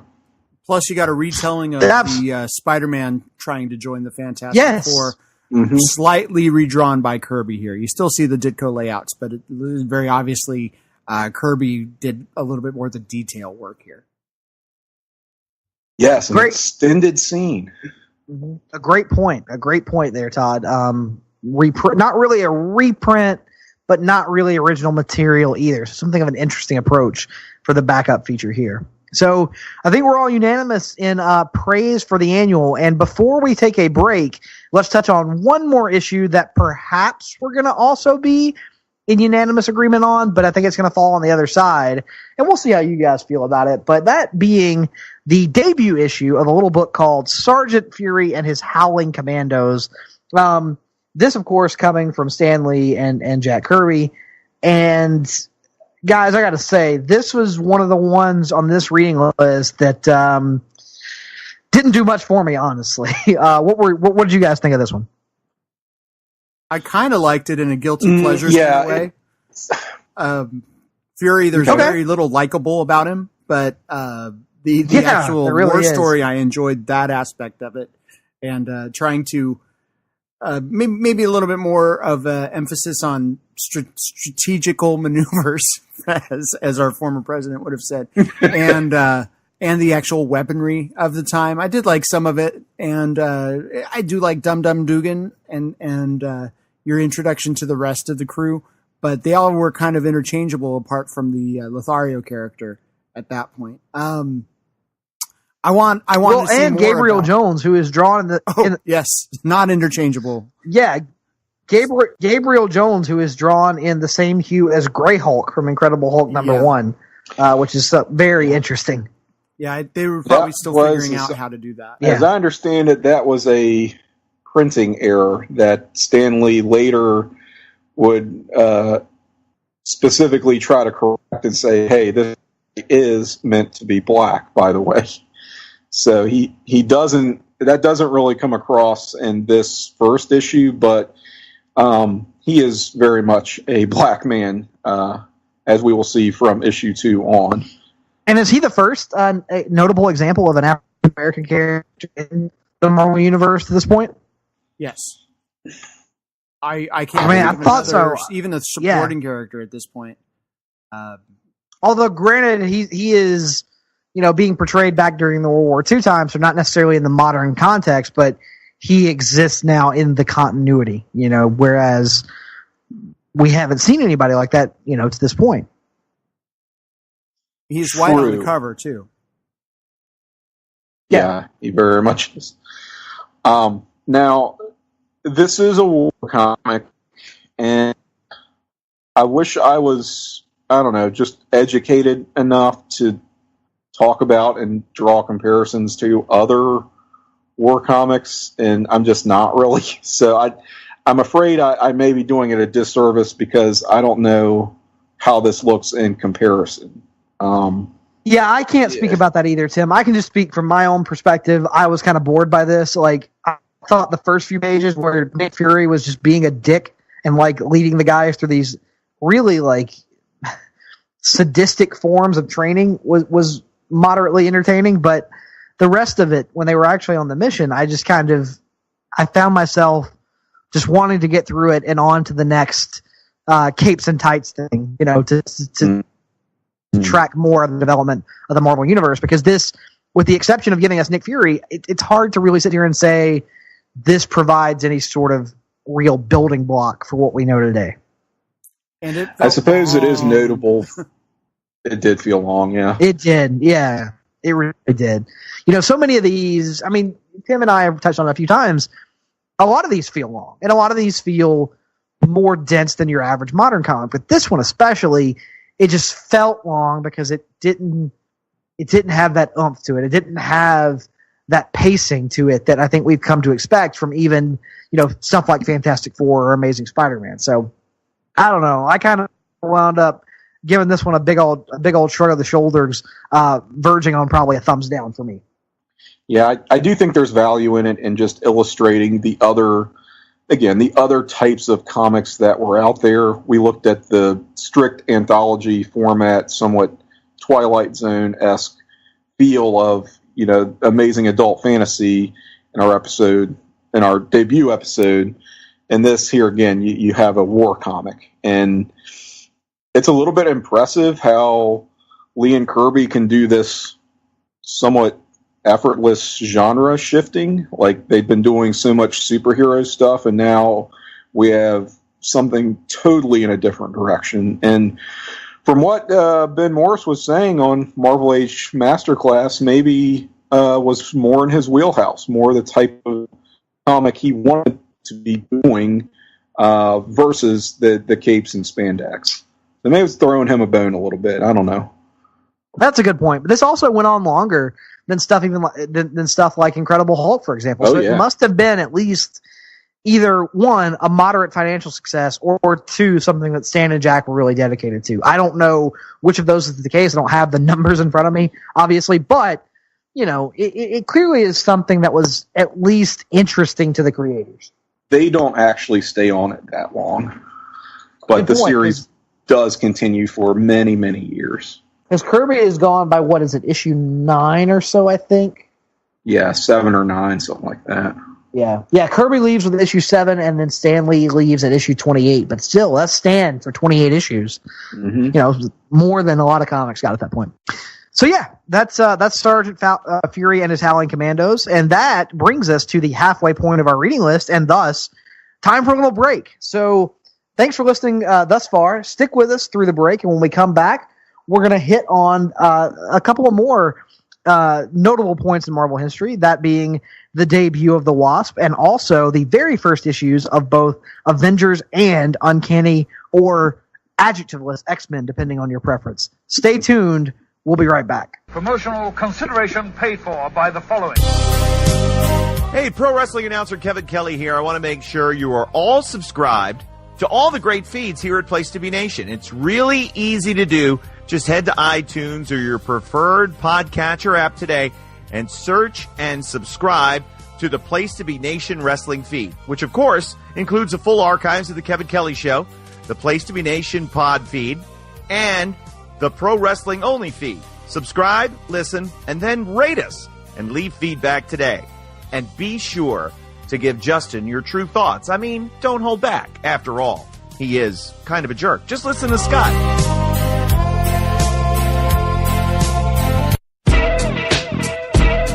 Place to Be Nation's JT Rosero and Chad Campbell here. We want to let you know that we have a ton of great podcasts available to you on iTunes, Stitcher, Google Play, and PlaceToBeNation.com. We offer them to you on two great feeds. On the Place to Be Nation wrestling feed, we bring you the Mothership, the Place to Be podcast, along with Main Event, Survey Says, the Monday Night Wars, and our monthly pay-per-view reaction show, as well as Jeff Learns Wrestling. In addition to these full-length shows, we also deliver special network podcasts and pod blasts on topics old and new. Over on the Pro Wrestling Only feed, we dive deep inside the wrestling business with a stacked army of experts leading the way. The feed features potpourri shows such as This Week in Wrestling, Greetings from Allentown, Match of the Week podcast, and the Military Industrial Suplex. We also have shows that focus intently on certain topics like Through the Years, Worldcast, Strong Style History, Strong Style Story, and Mount Olympus. Plus, the feed has the full archives of legendary shows like Titans of Wrestling, Where the Big Boys Play, Letters from Center Stage, and Letters from Kayfabe, plus much more. And on our very popular Place to Be Nation Pop podcast feed, we offer such great shows as Talkin' Pop, the Glenn Butler Podcast Hour Spectacular, NBA Team, PTBN Play, Sunday Groove, Breaking Balls, and Lucha Undead. As well as a veritable podcast heaven for comics fans. With the hard-traveling fanboys, Sellers Points, Todd Weber's Conversations, Geek and Sassy, and Marvel Age Podcasts. You can find all of these current shows, plus archives of our past podcasts, including The Kevin Kelly Show, as well by subscribing to both feeds on iTunes. And while there, be sure to rate and leave feedback today. All these shows, plus others, available at PlayStation.com, where we cover pro wrestling, sports, movies, comics, plus in-depth stretch projects, and more. Be sure to support our site by using PlayStation.com/Amazon when doing your online shopping, and download our free PTB Vintage Vault Refresh ebooks via the links on our site. We also want to thank our friends at Boneheads Wing Bar in West Warwick, Rhode Island, and Fall River, Massachusetts, and thehistoryofwrestling.com. Be sure to follow us on Facebook, Twitter, Instagram, and Tumblr as well. PlayStation.com, the only place to be in your pop culture world.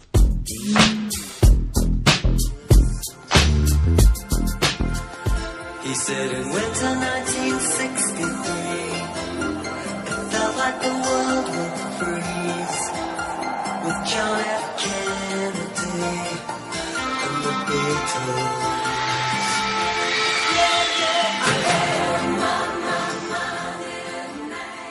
Welcome back, true believers, to the second half of the second episode of the Marvel Age podcast, covering 1963 in Marvel's publishing history.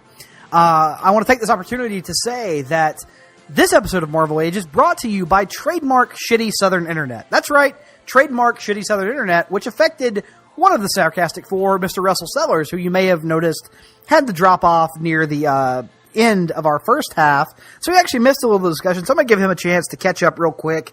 In particular, he missed the discussion on Fantastic Four Annual Number 1 and Sergeant Fury on his Howling Commando. So, Russell, before we jump into another shitty comic with Tales to Astonish 44, do you have any thoughts on the two issues that you missed? Well, first, it wasn't just the internet. I had to run out as the Human Torch of this group and go inspire a young teenager who was feeling a bit blue about not being able to pay his aunt's rent, and that took up a little bit of my time. But I'm back. In the meantime, did you take a random floozy? Is Andrew going to be okay? I think so. I think he's sufficiently inspired, and he even found a way to pay his rent for the next year. So, hey, props to that guy. And in the meantime, did you take David Sunday to your favorite parking spot? A couple of them, but I'm not sure how inspired he is. We'll just have to wait and see how he feels a little bit later. But maybe he'll feel about this Fantastic Four Annual Number 1 the same way that I did, which was to say, quite enjoyed it. Mm-hmm. And that's really saying something, considering I am kind of proven not to be the biggest Fantastic Four fan in the world, but I got to give props to this annual. I'm sure you guys covered it in depth, so I'll just say real stakes. Namor is the best Fantastic Four villain, and at the end of this, it all felt, like some pretty heavy stuff for this very traditionally light-hearted superhero fare. So Lee, Kirby, kind of killed it on that one. Very Throne of Atlantis, if you will, in some ways. And then moving on to Sergeant Fury and his Howling Commandos. I'll keep this one brief. It sucked. It was one of the just biggest snooze fests I think I've ever seen, and that shouldn't happen for a war comic, especially one that's drawn actually pretty well here by Jack Kirby. But Nick Fury is so much better as a super spy or as head of S.H.I.E.L.D., but leading this group of platoon, whatever, of soldiers through Nazi-occupied Germany or France, I guess it is, to save a random group of French soldiers who were working undercover or some other bullshit.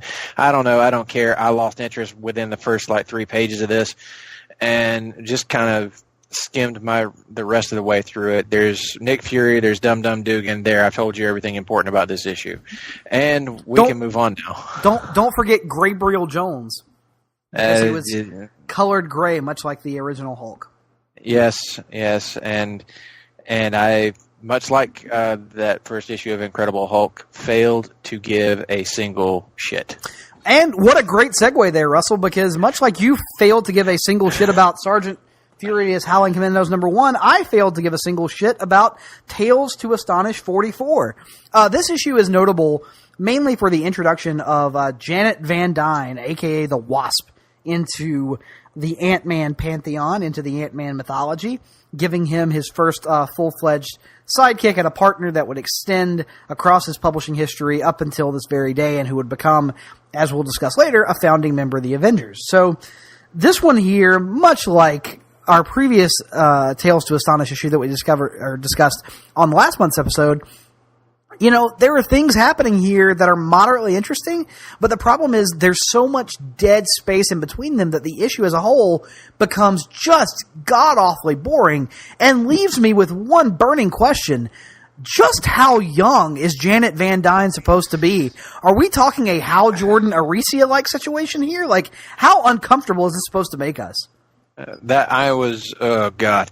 Well, I'm going to go out on a little bit of a limb here and say that I liked this issue more than I liked the previous Tales to Astonish. But well, sure, but that bar, let me finish, Tim. That bar is on the floor. Right. So being better than that is not a tall order. That said, yes, it started off kind of sad, but still didn't make me really care all that much about Hank Pym.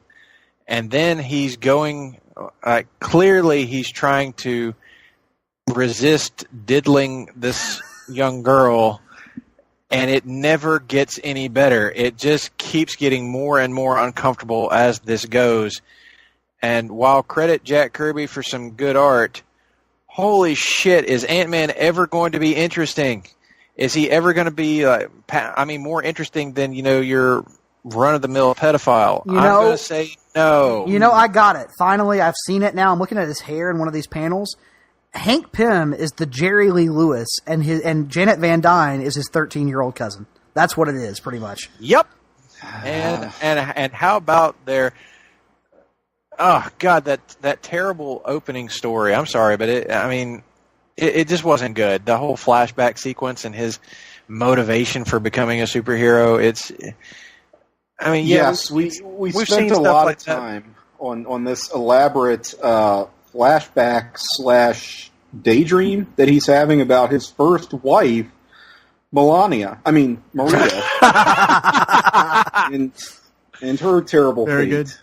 And and that's the other problem. It's not just the age of. Damn it, Tim! Janet. Now I am going to read Hank Pym in a certain voice now and forever for the rest of my life. Thank you for that. Well, you're welcome. And it's a shame because before reading these early appearances of Hank Pym, yes, he's a pretty boring character, but he's also pretty much the definition of a Marvel B-list supporting character in that there has been some interesting stuff done with him, even though he's not the most engaging character in his own right. I'm thinking about some of the work that, Jim Shooter had done, even the little comeback that he had in the late 80s and early 90s under other... Here's something that we should probably track throughout the course of this entire podcast is how many times I say a variation of the following thought. And here we go. And Todd, prepare to roll your eyes in advance. Ultimate Universe did it better. Because as problematic as he is, at least he's interesting.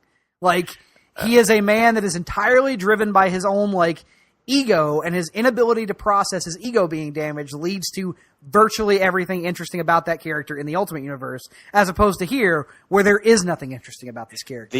So I'm going to stand by it. Ultimate Universe did it better.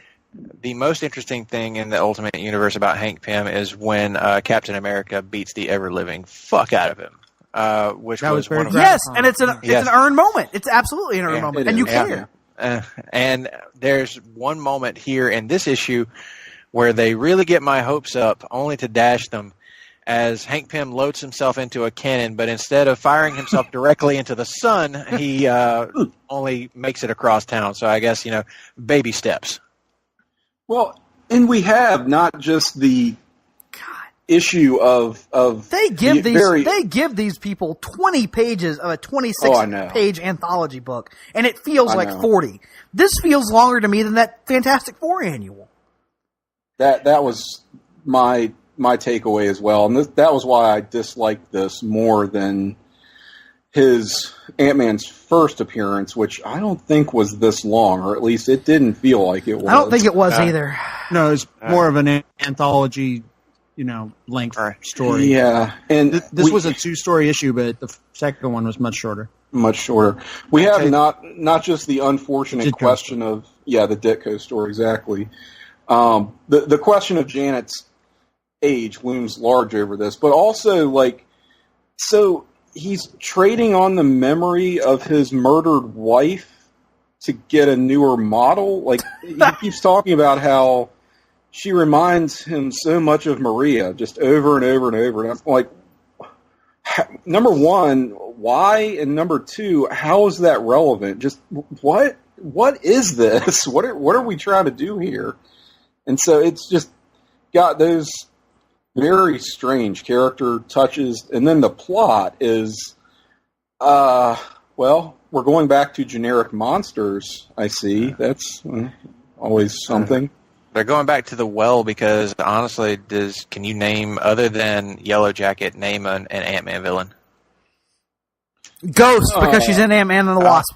Okay, yeah. We get one for the movie, but then beyond that, nothing. Yeah. Oral cancer.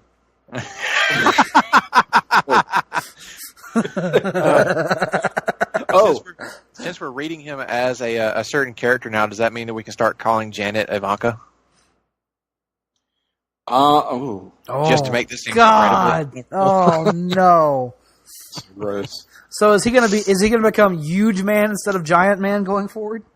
Yep, that's how I'm going to read him from now on, because as awful as it'll be, it might actually make getting through this story that much more interesting, because I can't wait to see what horrible thing he says next. Bigly man. I have to assume sales were pretty good on this, which is weird, but I guess it was just about the how it's got a science fiction or sci-fi fascination at the time. That, and it has to be on the strength of the artwork, because the writing is shit. Yeah, it's... Well, who the hell is H.E. Huntley who scripted this? Did you notice that? I'm looking at I did, and somebody who probably didn't get a whole fuck ton of work after this. Maybe it was Stan, and he was just too embarrassed to put his name on it. No, I wondered that. And it says, so this is a pseudonym. Ernest Huntley Hart is the writer. He had done some funny animal comics before this, so I guess that's what he cut his teeth on. And well, God, he should have made this funny, and at least it would have been interesting. Shit, man. Yeah, right. Because apparently, serious sci-fi ain't his bag, baby. No, nor should it be. It doesn't look like he did much else here. If it was Kirby pencils, the Heck inks really were Don Heck faces. That was definitely clear. I've noticed that I really love it when Don Heck is inking Jack Kirby. Yeah, that is a good combo. Something I did get some entertainment out of. So, number one, the generic alien we referenced kills the Wasp's dad. So some rando alien killed Wasp's father. Somewhat trivial, but a little bit humorous to me. But the way that the alien is summoned, through this super-powered telescope apparatus deal that Professor Van Dyne is using, wasn't this like the climax to Howard the Duck, the movie? Yeah, I think it was. Which I've never actually seen, by the way. And I figure, a lot of people who Hard Travelers for Hire. Yeah. Y'all got to do it. Damn it, Todd. All right. Yep, it's on the schedule now. Yep. We obligate ourselves to do anything that any listener asks for, even if those listeners are just doing so to be dicks. But that's neither here nor there. But no, that is certainly a thing. And again, keeping with the unfortunate characterization and comparisons we can draw to another contemporary figure today of Hank Pym, I wrote down, real heroes dismiss traumatized young women by calling them spoiled, bored society brats, which is what he does when Janet calls him in distress. All right. To see that her father had been killed. All right, so honestly, let's give our best guess based on the context clues we're given here and the way she's drawn. What are you guys thinking? How old is she supposed to be here? I'm going to go 17. I'm going to go 15. 17 sounds good. I'm going to go 15. Russell? I'm going to split the difference and say 16. And say 16. And he's supposed to be what? Are we thinking like 30? At least 20 between late 20s to mid 30s. So younger than Reed Richards, but not a lot. Yeah, just enough to make it really uncomfortable. Yeah, I don't know, man. It was a different time where age range wasn't nearly as big as a deal as it is now, I guess. But still, I don't know.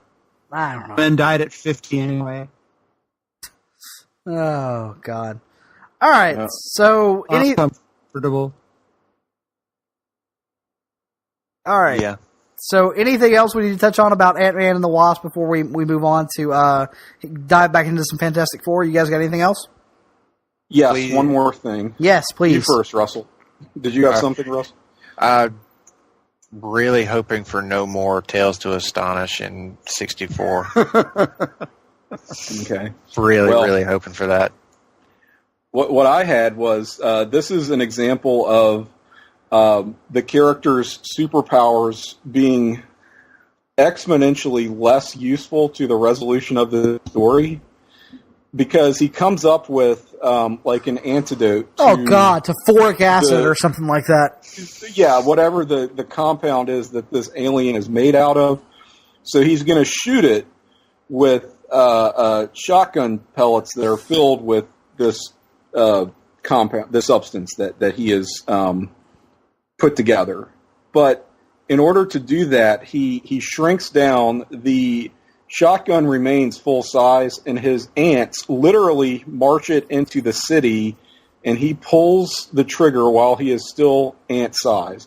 It seems like, you could have cut through the shit and just done this, as a dude. Like, you don't need shrinking power to enact this plan. In fact, it makes it much, much more difficult. He pulls the trigger twice while an ant front. One last note to any current or future Ant-Man film writer: do not use the comics as your basis for your stories. You're better off just figuring this shit out on your own. Are you saying you don't want to see the creature from Cosmos as a villain in a future Ant-Man film? I'm saying I don't think I want to see anything remotely resembling Tales to Astonish to wind up in an Ant-Man movie, because this is already a movie series that's fighting an uphill battle with me. God, and you guys have already called her Ivanka, and now I just thought of the movie where... Oh, never mind. Yep. Well, you can't unsay it. Oh, Jesus. This is the MST3K of comics that we've read so far. This issue. It's awful, man. Like, I don't know what they were thinking with this early Ant-Man, but we're spending so much time talking about it. So let's move on to something that is a little bit better. However, I'm gonna use this issue as to lay out one of my prevailing theories here over the first 2 years of Marvel publishing history, and that theory is Ant-Man ruins everything, because. Next up on the list, we have Fantastic Four 16 and 17, the first part of which, Fantastic Four 16, is an Ant-Man crossover. And while this issue is not bad per se, I found it far inferior to the subsequent issue, Fantastic Four 17, leading me to believe that, yes, Ant-Man ruins everything. Guys, what were your thoughts here on Fantastic Four 16, where we see the Fantastic Four take a trip into the microverse? And this also, I guess, to play off of that theory that Ant-Man ruins everything, he's completely useless in this story. Yeah, they call him for an expert opinion on why they're randomly shrinking down at various points, and he pretty much tells them, I don't know. He's like, sure, but try this. See you later. He's like, here's this stuff that I use, and later... They do their thing, get trapped in the microverse. Ant-Man goes in to save them, gets captured himself, and has to be saved by the Fantastic Four. Can we just go ahead and acknowledge that not only is Ant-Man useless, it seems his creators are starting to feel the same way? How don't know. can he be a surprise guest star if you put him on the cover? Yeah. Surprise, Well, surprise ruin. Perhaps it's one of those things where, they didn't see covers back then as early as we see them now. So when you walk into your local shop or whatever, to your drugstore or your grocery store or what have you, that's got the spinner rack, and you see that, knowing the new Fantastic Four should be there any day now, you walk in and you see Ant-Man on the cover, that is a bit of a surprise to you. Maybe that's it. Maybe that's it. One thing I think we need to acknowledge is that this issue is a sequel to Fantastic Four number 10, which was the first FF issue we covered this episode. And one of the things we did not talk about there was that at the conclusion of that issue, the body swap between Reed Richards and Dr. Doom. Doom's master plan was to shrink the Fantastic Four down into non-existence, basically, which backfires on him, and so this is following up on what happened to them. But the reason I bring this up is because something we slept on, unfortunately, in FF number 10 was what can y'all tell me about dinosaur astronauts? Yes. Yes. Go ahead, Todd, because I got nothing. If I can recall correctly, it was in Doom's Here's What I Would Do. He imagined, he imagined if the dinosaurs were to evolve, if they were the dominant species, what it would end up being. And so we got one glorious panel of dinosaurs with space suits and bubble helmets. So, yes. and the glorious line that dinosaurs grew themselves out of existence. So, because their brains were so tiny, yet their bodies just continued growing, they, I guess, became stupider and stupider until they could no longer support themselves as a species. And they're not showers; they're growers. Right, but very much so. And Doom's master plan was, okay, so he's telling the Fantastic Four that he's going to shrink them, and while their bodies will be reduced, their powers will proportionately remain the same as they were when they were at full size. And then, for whatever reason, so they'll be much more powerful while they're tiny, Ant-Man-like. And then, when he re-enlarges them, for whatever reason, their powers will grow with them. So they're going to become more powerful. So basically, this is Dr. Doom trolling the Fantastic Four. And this story about dinosaurs, continuing to evolve and becoming spacemen is just part of this ridiculous yarn that he's spinning. So it's great. It's really good stuff that I just felt like we had to acknowledge from that issue. But, his plan backfires on him. He shrinks down. He's landed himself in the microverse, and now the Fantastic Four are getting pulled into that as well. So yeah, what do you guys think of this as kind of an intro to this microverse concept? I thought it was okay. It's again, I feel like pretty much all of these are better drawn than the Fantastic Four issues from 1961 or 1962. But I felt like of the Fantastic Four issues we read here, with perhaps the exception of the Red Ghost one, this is probably the least interesting one to me from a plot perspective. Like, it's fine, but not great, I guess. I really loved the concept of the microverse, and this was kind of a cool thing to explore that, but beyond the concept, Doom's plan, like most of his plans up to this point, becomes a little too ridiculous to just keep going with. And on top of that, a pure useless turn from Ant-Man. It kind of drags this one down. Even the artwork, while it's good, it's not enough to bring this one back. I like Dick. I found this one to be far inferior to what would come directly after it. And it was another one of those issues. It was another issue of Fantastic Four where I found myself like getting about halfway in and thinking, all right, can we move this along? Why is this taking so fucking long to get to the end? Jesus Christ, I'm going to skim the rest. All right.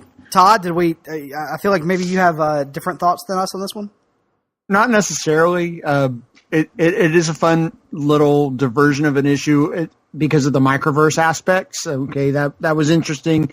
It makes you think about it quite a bit, but the best part of the issue is just yet another one of the hypotheticals. Well, what if this happened? What if this ended up happening? And where Sue Storm becomes a skull remade and has to serve the lizard men of talk.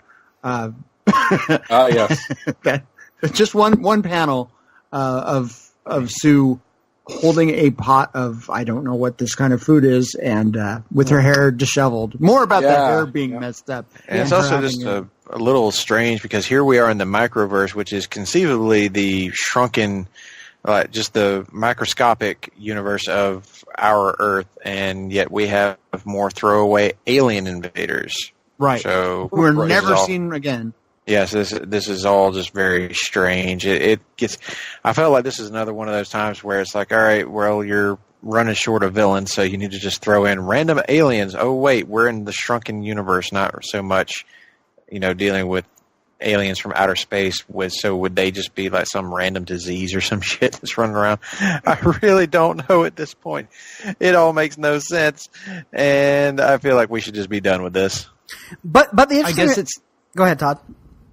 Notable just because it's a quote-unquote two-part Dr. Doom story. That's what I was going to say. The notable thing here is that unlike previous appearances by Dr. Doom, where they kind of write him off temporarily or send him off into space or shrink him down into the microverse and give you the impression that you're not going to see him again for a while, this one, as he's, going back to the surface world, he directly references, hey, I'm not done with these guys and I'm coming for them again very soon. And so the very next issue, 17, is technically the continuation of this one. And it feels like the first real two-part story that we've read thus far in this project. So let's jump right along to Fantastic Four 17. And I got to say, guys, as underwhelmed as I was by 16, I wound up really enjoying 17. I sort of did too, and 17 flirts with being an epic almost, in that it is, while 16 is a self-contained, I guess you can call it, story, it's not exactly one and done, since we have the threat of Dr. Doom still looming. And as he said, it is that rare continuation directly between issues. It's not like they skipped a bunch of issues and came back to it, as we've seen previous to this. And, I mean, there are some goofy aspects to it. You've got Doom demanding a cabinet position. Or what about Doom in disguise as the janitor with the corncob pipe? Yes. Love it. There was something to that whole idea of Doom wanting power. I think that they were trying to make him more interesting than a villain who just was after money. And for the first time, because for the first time they introduced that political aspect of his character, which, as we all know, would kind of become one of the defining characteristics in years to come. Yeah, they were still. You can tell they're still really trying to find their way with Dr. Doom. He's not nearly as developed as some of the other characters in this universe. But they're clearly super into him at this point, because this is his fifth or sixth appearance already in 17 issues. So one out of every 3 issues is a Dr. Doom issue at this point. Yeah, definitely. They're trying to make him the true arch nemesis of the Fantastic Four. Despite at this point, I would say that Namor has more claim to that. But you can also tell that they're trying to move Namor away from being a villain per se, and make him maybe more of an anti-hero in some respects. But yeah, they're committed to the Doom character and good on him, because later on he definitely would be what I would consider maybe the best Marvel villain. But here, once again, 2 steps forward, 1 step back with him. He's got a good base idea of power means more than money, but his idea that I just want a cabinet position, I just want a seat at the table. That's a little stupid.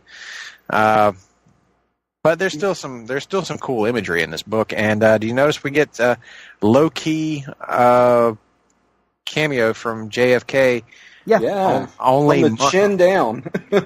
from the hair, like the forehead up, and it's just a few short months before he would be assassinated. Yep. Mm-hmm.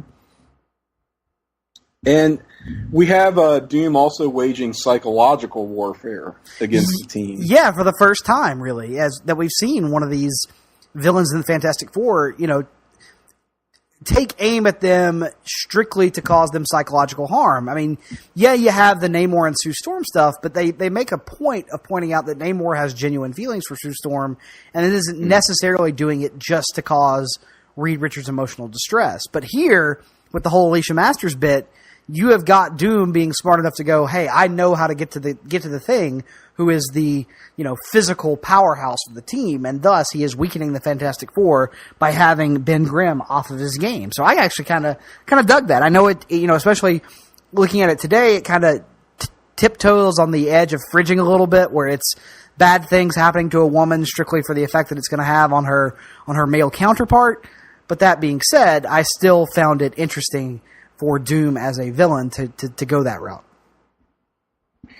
And in a shoot comment that aren't meant to be shoot comments, I think. I'm not sure whether it was this issue or 16. I think it was actually 16. But Ben actually refers to Alicia in the dialogue as Sue at one point after Reed is testing out his latest and greatest cure for Ben's Thing condition, reverts him to his human form.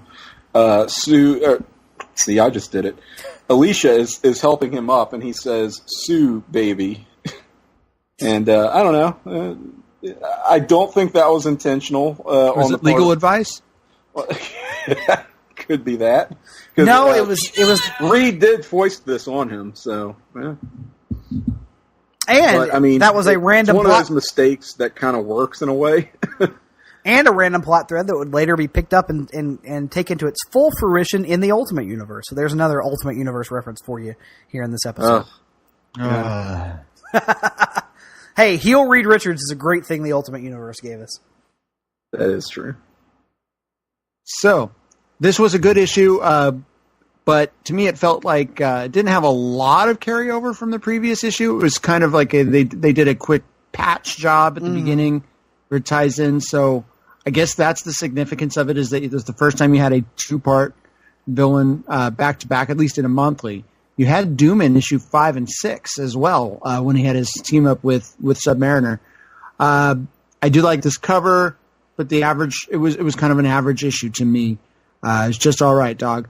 I do like that you do see the Marvel Age of Comics prominently featured on the cover, so I like that. Yes, the Marvel Age of Comics, which we are, of course, discussing. And we will see that again in another issue here coming up in a second. Yep. So, you guys got any final thoughts on Fantastic Four 16 and 17 before we move forward? Cool thing to see an actual kind of two-part story happening in this era. Last chapter, the back half, of course, being way better than the first. But good artwork all the way around. Kirby is still really, really into doing this book, so glad to see that it's continuing that upward trend, and hope that continues on as we move forward into Fantastic Four history. Absolutely. Well, moving forward, I mentioned a little earlier that I did a similar project to this a little while back, maybe 3 or 4 years ago, as kind of just a personal solo project. I didn't do it for very long. It was something I intended to keep going and didn't wind up doing, and I'm looking forward to the existence of this podcast forcing my hand to keep it going. But when I did do this personally, one of the hidden gems that I stumbled across that I wound up really loving in ways that I was never expecting were these little entries in the anthology book Strange Tales. And these start here in 1963 with Strange Tales 110 through 111 and also Strange Tales 115, where we are introduced in, I think it's 5-page backup stories in 110 and 111 and an 8-page backup story in 115 to Stan Lee and Steve Ditko's creation of Doctor Strange. And I have to say, I'm someone who, much like the Fantastic Four, Doctor Strange has never been a character that I've even slightly cared about, as a modern day comic book reader. But that being said, I honestly, guys, when I read him a few years ago, and then when I read him again in preparation for this podcast, I wound up being really, really impressed and borderline blown away by this early Steve Ditko Doctor Strange. The art is just amazing. It gives him an opportunity to do things that, while perhaps we were seeing things previously in anthology titles involving like magic and the occult and stuff like that, in maybe some of your more horror themed books, something that really feels unique and different, set against the typical superhero landscape that Marvel is quickly becoming dominated by. So I don't know if you guys dug these nearly as much as I did, but I loved the hell out of these Doctor Strange pages we got. Ditto, or Ditko, if you will, because this little 3-part thing, or I guess the 3 parts of Doctor Strange we read from these issues, is what really put Ditko over the top for me as the best artist of this particular year. And like you guys, if you'll go back and listen to Marvel Masterclass, Ben and I discussed how Doctor Strange is just not a character that hits with either of us. We've tried some of his modern stuff and even the more recent Jason Aaron run. And you would think that, Jason Aaron, a guy that I absolutely love, would have been able to make Doctor Strange more interesting to me, but I fell out of that series very quickly. And here I had very low expectations as a result of that. But reading it, I was enthralled. This, especially with this first tale of Doctor Strange, that is less superheroics and far more like noir mystery, but with Ditko art. And that had me from the jump. Like, I loved every bit of this story, like the mystery that builds around it, the methodology of Doctor Strange being a bit of a magical detective. The twist reveal at the end, though, a little underwhelming due to what the guy actually did to his colleagues or whatever, because I was expecting them to be dead. But it turns out, no, I just ruined them. Like, okay. And he was that guilt-ridden over it. I mean, it seems like a little bit of a shallow thing there at the end, but all the build-up to it were just so freaking good. And I'm looking, I guess Ditko did all of his own inking and coloring, but hot damn, it's good. Especially this, I love this first panel of Doctor Strange. Like, I love this look, that whole bit, all of this. That first page, the bottom right panel with the guy lighting the cigarette and like shaking as he does it, it's tremendous. Fantastic. That holds up today. Like, it's just great. Yes. This looks like it would be right at home in Vertigo Comics, like right alongside some Sandman stuff. So if you guys have read any of that, if you like that style of artwork, you need to read some Strange Tales. And what about the pacing of this? Like, Ditko and Lee have 5 pages here, and these 5 pages feel like they would be entire story arcs or trades unto themselves these days. Like, these stories are just amazing. The amount of level of the detail they're able to cover in 5 pages, and the amount of plot they're able to get through without it feeling overly expository in 5 pages. I was just impressed by this entire presentation from top to bottom. Todd, what were your thoughts? This is so good for what it is. You can tell Ditko cared about it quite a bit. Yes. And there's extra attention to detail and moodiness. I also think they really tap into the actual counterculture a little bit. Not just, old men, not middle-aged men's idea of it. You do have something that just feels very different than the actual mainstream Marvel U. This actually, reading this the first time, reminded me quite a bit of the League of Extraordinary Gentlemen trades by Alan Moore and Kevin O'Neill. That art, it seems very, I don't know what the right word is, portrait based. I really like this. I was not expecting it to be as different and offbeat as it was, and enjoyed the nightmare aspect. I enjoyed the twist actually at the end just a little bit, but it did seem kind of like, well, you know, the punishment didn't necessarily fit the crime. What we were talking about. All the aspects are there though, and you want to learn more about Doctor Strange, and you will in the very next issue. But it's nice to have him in media res. You already have this established character, at least in their eyes. You know, we're not given an origin story. We're just giving an interesting character, and we're asking the questions about the origin as we go.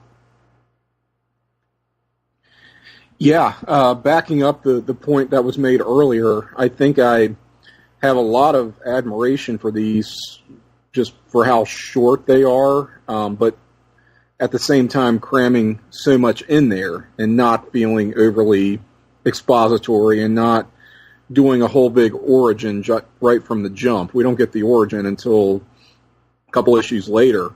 I did feel like issue 110 was the standout to me as well. I kind of wish they'd stuck with that theme of, you know, just kind of these episodic, sort of quick hits that it's so moody, so atmospheric. And I was a little bit let down by the follow-up in 111 just because it felt like the art was a little bit sketchier and the whole, like, astral fight deal between Strange and Mordo was kind of hokey. I think 111's more for Mordo being introduced and to showing that he's got an equal. Yeah, but the art bounces right back in 115. I think it's just as good as 110. Yeah. I'm glad you brought that up, Tim, because I was going to say that as much as I love all of these, like this whole Doctor Strange exploration, the Mordo issue was definitely the weak link in there to me. I would agree with that. Yeah, because it felt like stock superhero stuff just with magic, and I was already getting in the mood that Doctor Strange was going to be something super different from what we've been reading up to this point. But luckily, as you guys already pointed out, issue 115 kind of brings all of that back. I loved his origin story. Me too. Tremendous Doctor Strange tale all over again. And it was remarkable to me as I was reading it how much of it felt like, if you go back and watch the movie, the recent movie Doctor Strange, they pulled it directly from that issue from Strange Tales 115. They changed a few details here and there, but it's amazing how much of that is still pretty much exactly as it was in 63. And, you know, Ditko is so good at the facial expressions and the close-ups especially that we have talked about. And you see a lot more of that, again, in this issue and the introduction in 110 as well. So that's where he especially shines. And we got that on full display here. So really strong stuff. And by the way, did you guys notice it's Doctor Strange? He is the master of black magic, not the mystic arts yet. Yes, I think that was intentional. Going with like Todd alluded to, some of the counterculture of the time, like knowing that black magic was a thing that was like out there and kind of taboo in many circles, but also seen as cool by some of the like more college aged and young adult kids at the time. So no, I think that was very much intentional on Stan and Ditko's part. Oh, they were definitely trying to appeal to that crowd with this character, and I would think they did a tremendous job of it. Like if I were like in college in the 60s and I had read something like this, I feel like I definitely would have been like really into it. Like, all right, I need more of this because it's just so trippy and so fucking cool. And yet it's a detective story at its heart. So it's like, it's kind of checking all the boxes. Guys, I got to confess, I was taken aback a bit back. I didn't know that we read this issue 110 for Doctor Strange. I was thinking it was notable because of the Paste Pot Pete story. Gotcha. Well, yeah, that's true. These installments are coming on the back of what are Human Torch solo spotlights in Strange Tales, the anthology title, and we sort of have skipped over those just because there's not a lot to say about them. Yeah, we're really trying to hit the high points of Marvel continuity, and correct me if I'm wrong, if you guys know of it, but I can't think of anything really meaningful that came out of Strange Tales Human Torch solo features in the front halves. No. You mean you don't want to read about his taking on of the Asbestos Man? Now, it is notable to now the see Asbestos Man definitely has mesothelioma, I would have to think.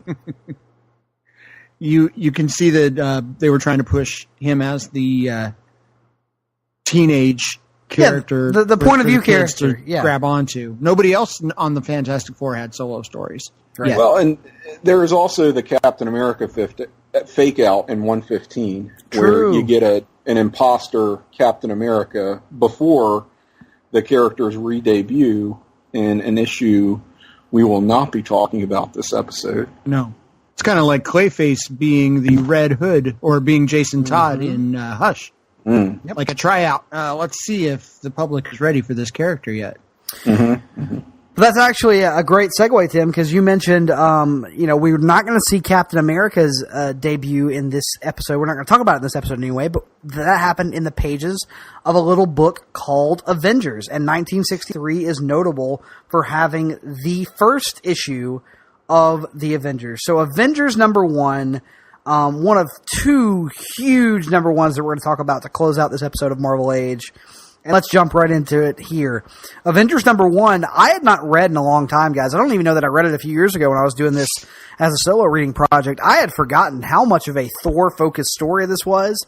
And as a result of that, I think I probably wound up enjoying it more than I actually should have. Because I'm going to be honest, anytime Thor wasn't the primary driver of action, anytime we were focused on Iron Man or Hulk or especially Ant-Man and the Wasp, I found myself just kind of rolling my eyes and wanting to get to the next bit featuring Thor, because I thought all the Thor stuff, and especially Jack Kirby getting to draw Asgard here and do the Land of the Trolls and stuff like that, Kirby was clearly super into the Thor mythology, and it was kind of disappointing for this reading list. We didn't have any Journey into Mystery, but I feel like this issue of Avengers kind of fills that role anyway. So I wound up liking this one, but I think I liked it more than it deserved to be liked, if that makes any sense. It does. I am absolutely with you. Anytime Thor was on panel driving the action, as you put it, this was actually pretty enjoyable. A little bit of the Iron Man stuff was kind of fun, but for the most part, this should have just been a straight up Thor story because everything else lacks any kind of like real interest. The whole like Rick Jones and his little team group. Oh my God! Was one of the single worst ideas, concepts, and executions that has ever been in any superhero comic ever, and that is saying something. As someone who's Brigade. As someone who's read a lot of that Justice League of America stuff, so much of Marvel in this time frame is managing to avoid the mistakes that DC is making. But Rick Jones is one of those things where they are just making the same fucking mistakes because Rick Jones and Snapper Carr are the same character and they are insufferable in every appearance they ever make. Like, just the worst. And this is just the Newsboy Legion, right? Yeah, pretty much. I don't know. Exactly what I was going to say. 100%. It's the Newsboy Legion. But there's more diversity in the Newsboy Legion, at least in... Yeah, this is just a group of like 5 white kids standing around with listening devices, and only 2 of them really speak. Backstreet's back. Yeah, it is so fucking terrible. They serve no real purpose in the story. They're just there to, I guess, give some kind of like regular person in. The only thing they can bring to the story, I think, is they are used as a plot device to explain why the Fantastic Four is not handling this problem, and they are building a new super team alongside the Fantastic Four. Because they actually, part of the story is the Teen Brigade is trying to reach out to the Fantastic Four to fight the Hulk, knowing they have experience with the Hulk or whatever, and instead the Avengers show up. Or not the Avengers, Thor and Iron Man and Ant-Man and the Wasp, who wind up calling themselves the Avengers by the end of the episode. Episode.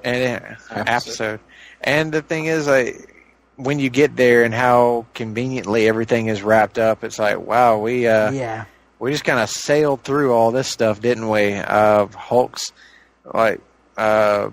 loner issues all seem to be taken care of as well. Still, I love the idea of Loki as their first villain. But Loki's I gotta say, the star of the show. Yeah, Loki is Loki and Thor are the stars of this. Also, if you'll notice, they're starting to work in a little bit of that Asgardian accent into Thor's dialogue. Yep. He's not quite there yet, but it's starting to slip in ever so gradually. So I think that Stan Lee is starting to steer that character towards being more like the Thor that we know from the modern day. And if he keeps on this path, I think it won't be long before he becomes that. And Ben Morris on Masterclass, the companion to this show officially, talked about how Stan Lee had this disdain for teenage sidekick characters.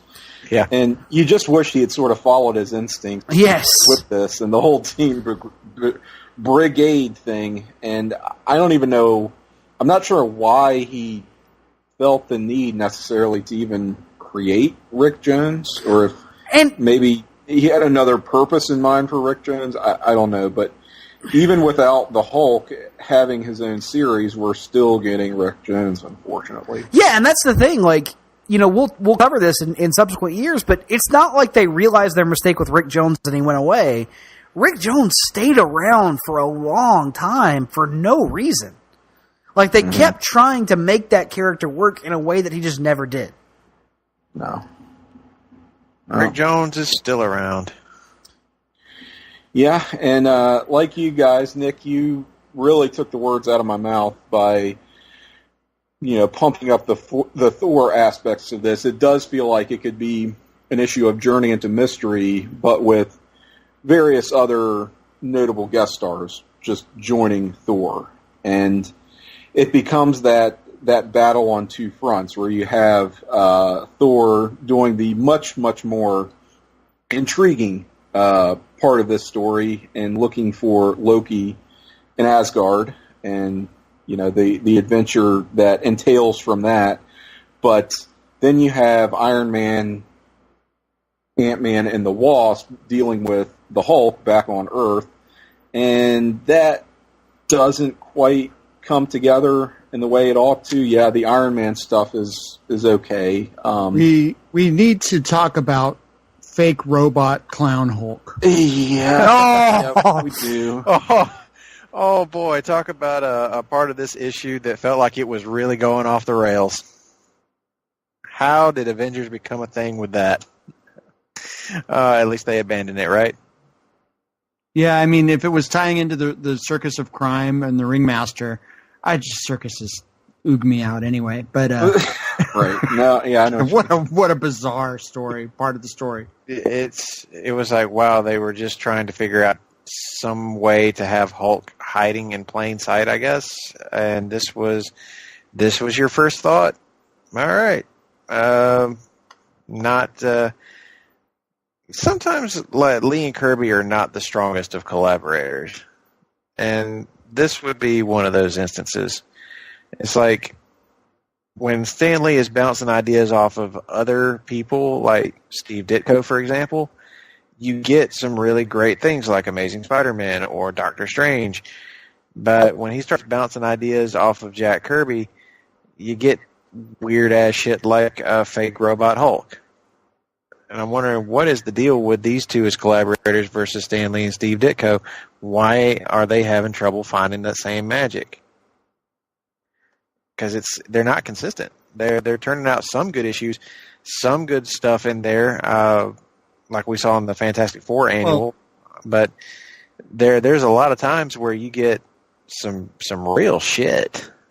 I think Fantastic Four is the industry standard. It's the mega hit of this point. And so they're trying to tweak the formulas as much as they can, or just a little bit, and crank out new characters here and there.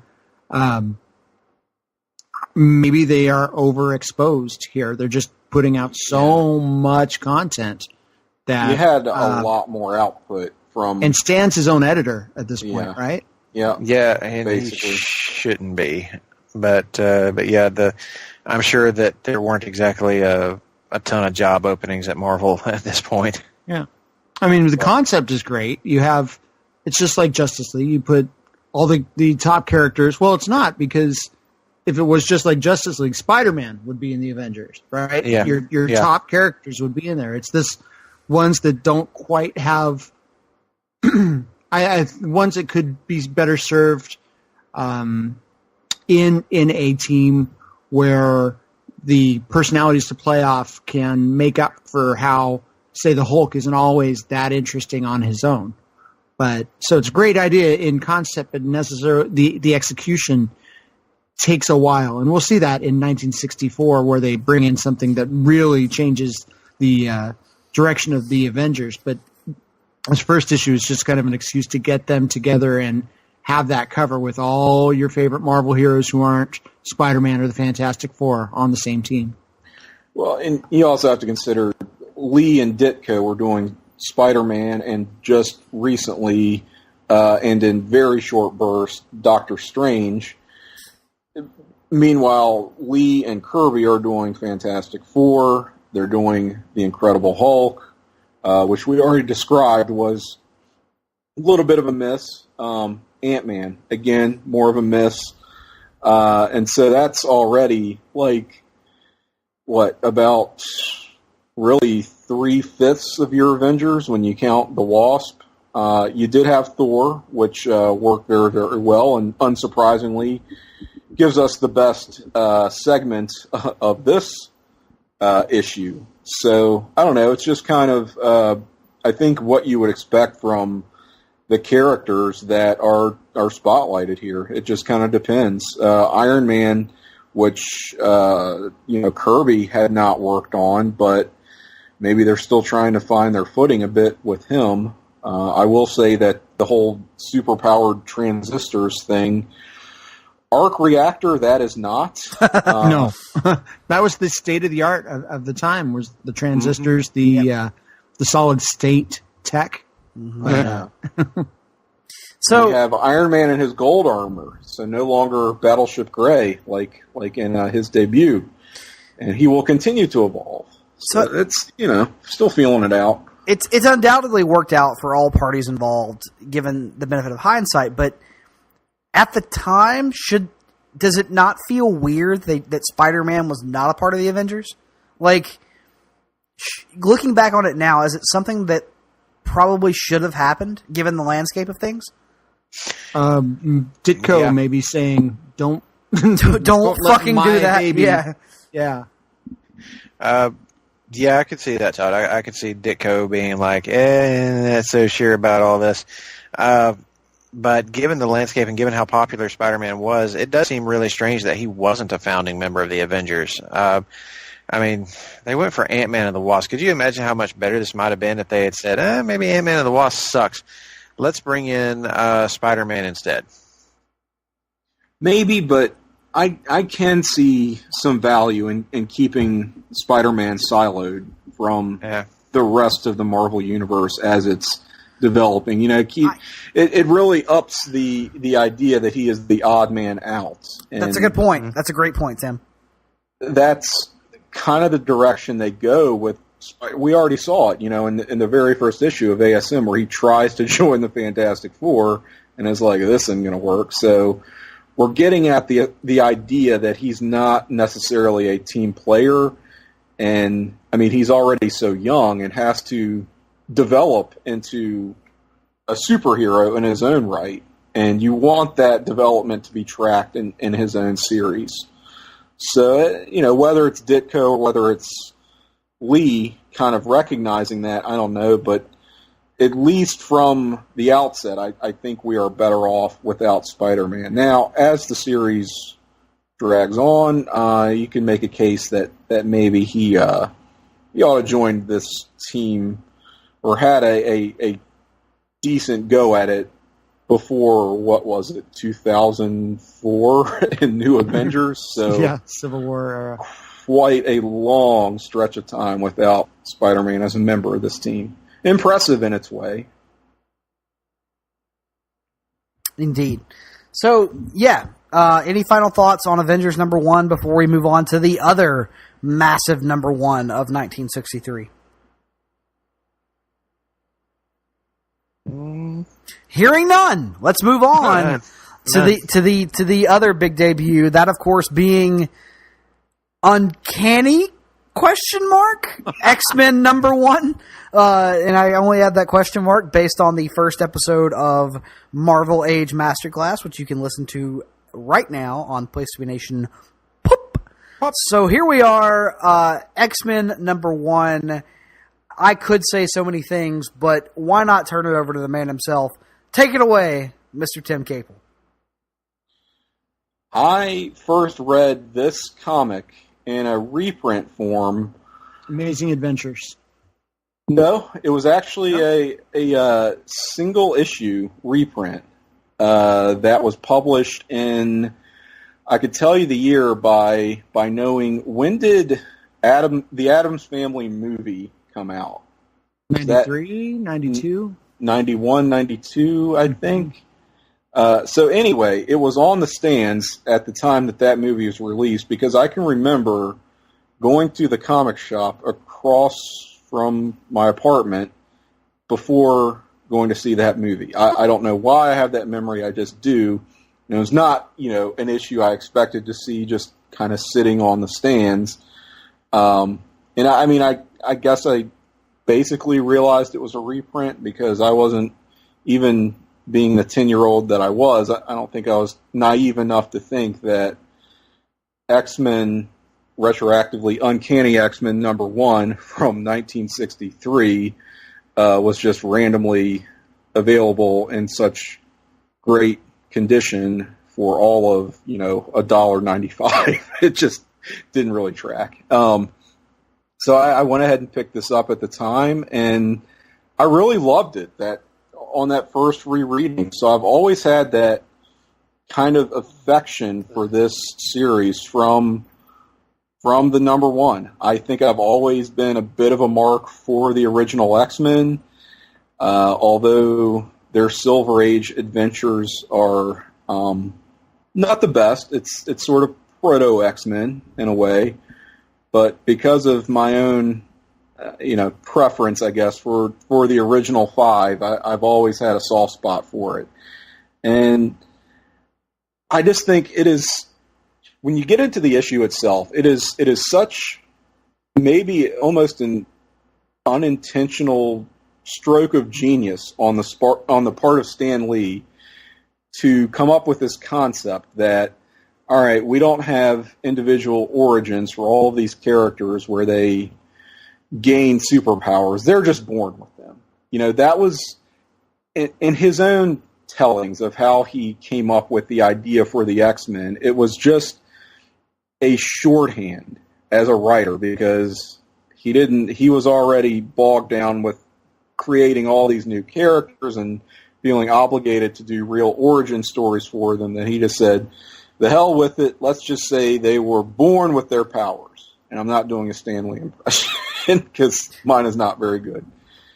And so it opens up, even though it's this kind of form of shorthand that he's using, it ends up in the long run paying dividends, because it opens up just this world of possibilities where you now have, all right, we have superheroes who get their powers through an accident, right? Like the traditional superhero origin story.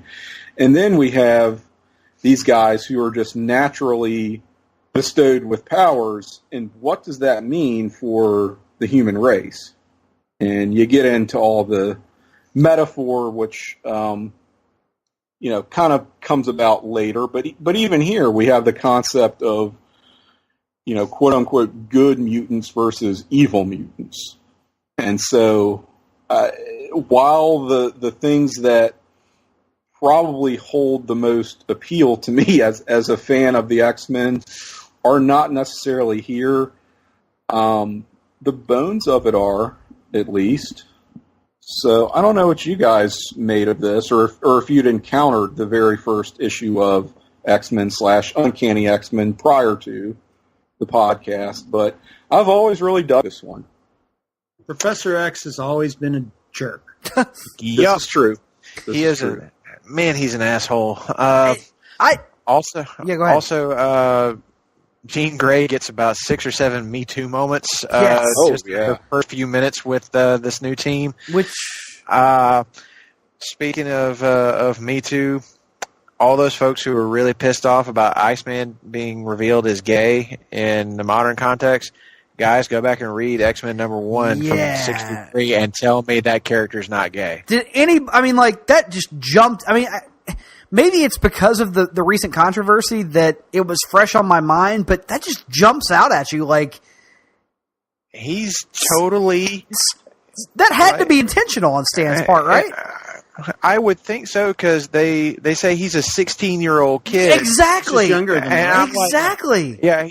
But he's 16. I'm like, you want to show me a 16-year-old boy, American boy, who's not, or boy in general, who is not horny as fuck all the time. Exactly. And it's clearly straight gay. And the intention is to clearly depict Jean Grey as this picture of beauty, like this super desirable, girl or whatever, and he has no interest whatsoever.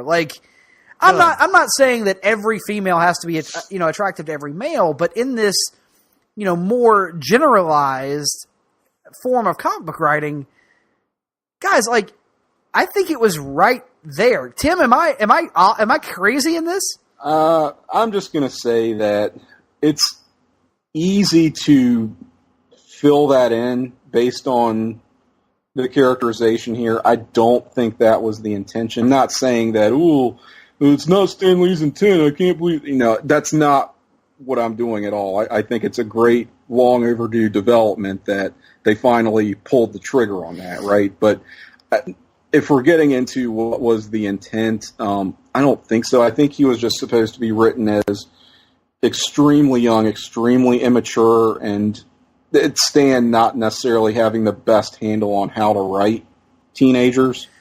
Yeah, so I guess if they were going to go that route, though, he probably should have been 12 to 14 instead of 16. I guess what Russell and I are hung up on is you call him out as being 16, and to me that's the age that epitomizes complete horn dog. You know what I mean? And to have him be so disinterested, it just feels intentional. It feels. There are 3 other teenagers in the Marvel universe. There's Rick Jones. Is he all over girls? No, he's all over. Very clearly all over Bruce. There's Human Torch, who might be there. Very clearly all over Spider-Man. He kind of also has an ick girls moment between Reed and Sue in one of the issues that we looked at. We didn't really talk about, but then he also takes sort of I don't really get it. Well, that's because it's his sister. That's what I took out of that. Really. Because they have that in a subsequent issue. He's taking a girl to his favorite parking spot or whatever. We do see him on dates later on. And he's very clearly trying to sow his royal oats, so to speak. And Peter. Yeah. Peter's deal is that not so much that he's not interested, it's just that he's really bad with girls. That has always been the aspect of it. Whereas, I'll grant we haven't seen that at this point yet. True. He wants to work on his lab stuff, or he's worrying about Aunt May. Yeah. Yeah, Peter is so gloriously distracted by everything horrible going on in his life that it's kind of killed any libido that he might have had budding up. I guess what I'm driving at is this is the only time we've really seen a teenage character just seem wholly disinterested in sex as a concept. I guess is what I'm saying. And not to keep harping on this subject. And to kind of segue into some other like weird characterizations in this issue, there are two that stand out. One is that Beast is written basically the same as Ben Grimm. Yep. Mm-hmm. And that I found that very off-putting. Well, this whole team is kind of a Fantastic Four rip-off. It's not I mean, archetypes. It's archetypes. Personality exactly. archetypes. Like Iceman is Human Torch, Beast is Ben Grimm. You know, Scott Summers is Mr. Fantastic. Who? Excuse me, Slim Summers is Mr. Slim Summers. Yeah, Tim, what's the deal with Slim Summers here? She calls him Slim right away. He's second panel she meets him.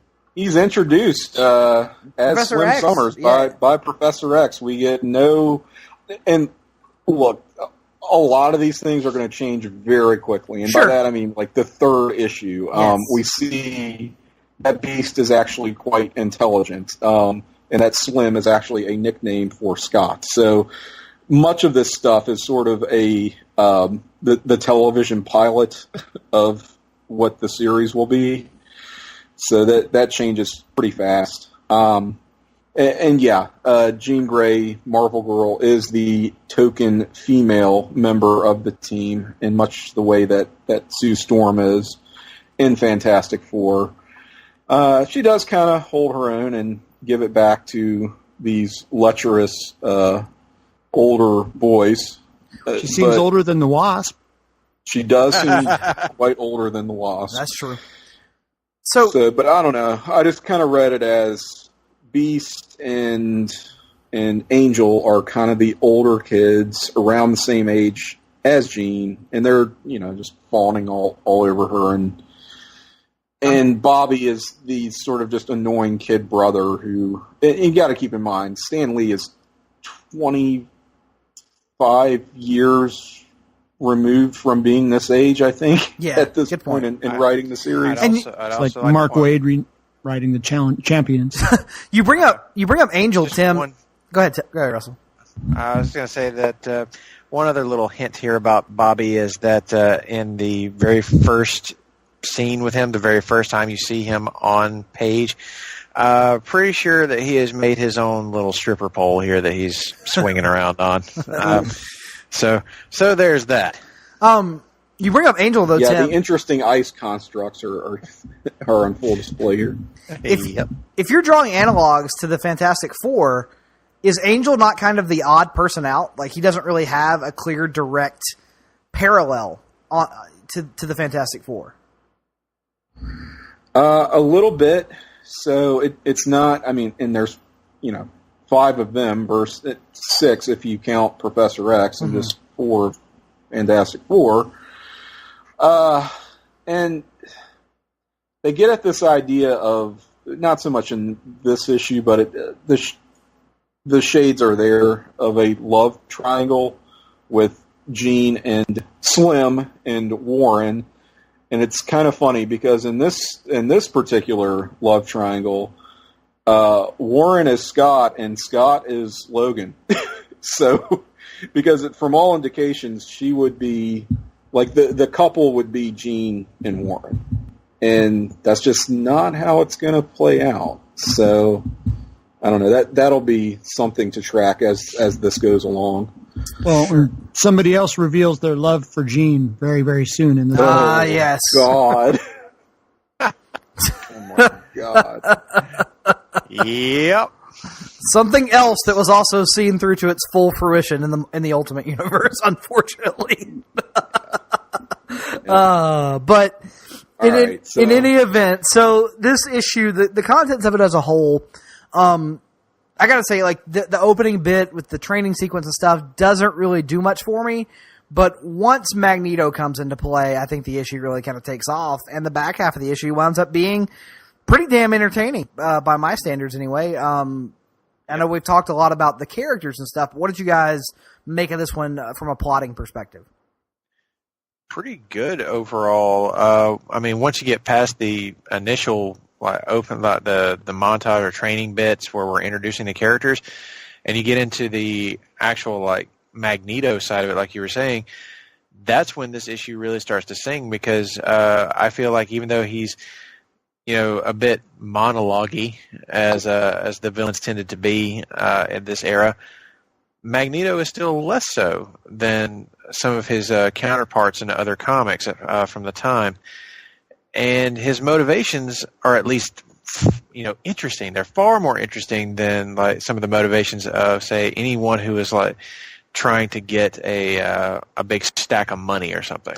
He's genuinely out there fighting for his race, and that's going to bring him, of course, into conflict with military, with humans, and with apparently with other mutants. And I found all of that to be remarkably well done and very well drawn from Jack Kirby. I actually really liked his art on this issue. Mm-hmm. I like his Magneto a lot. Yes, I was a big fan. The only thing I would have changed a little bit was the and I've always said this about Magneto's look, is I prefer him not to have that kind of protruding emblem on the helmet.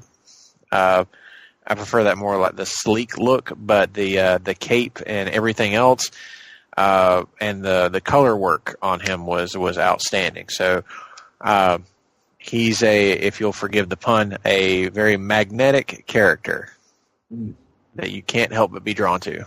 Oh, and Stan Lee loves magnets. He second only to radiation as magic, and here's a character that is his entire gimmick is based around magnets. So he definitely cut loose on that. And he understands about as much about magnetism as he understands about radiation, but it's not really here nor there. It's still just fun stuff. Oh yeah, it's so much fun. Did you like Magneto's what is it called, like air signing, where he makes his demands of the military by he's using metallic filaments, I guess, in the sky. Who knows? It was cool though. Yep. It's a cool moment. Cursive. I love how he signs his proper name in cursive. Yeah. Yes. Surrender, Dorothy. And it's so extra. I love it. It's totally a thing of its time. I love Lucy. I got to diverge from Russell here. I actually like the protruded horn emblem thing on Magneto's helmet. It's something I've always dug from this era. I will call out there on page 22 where Kirby just randomly doesn't draw it on the helmet. If you look at the bottom right panel of page 22, it's there in the top right panel of that page, and it's gone in the bottom right panel of that page. So just another example of inconsistencies throughout these early books.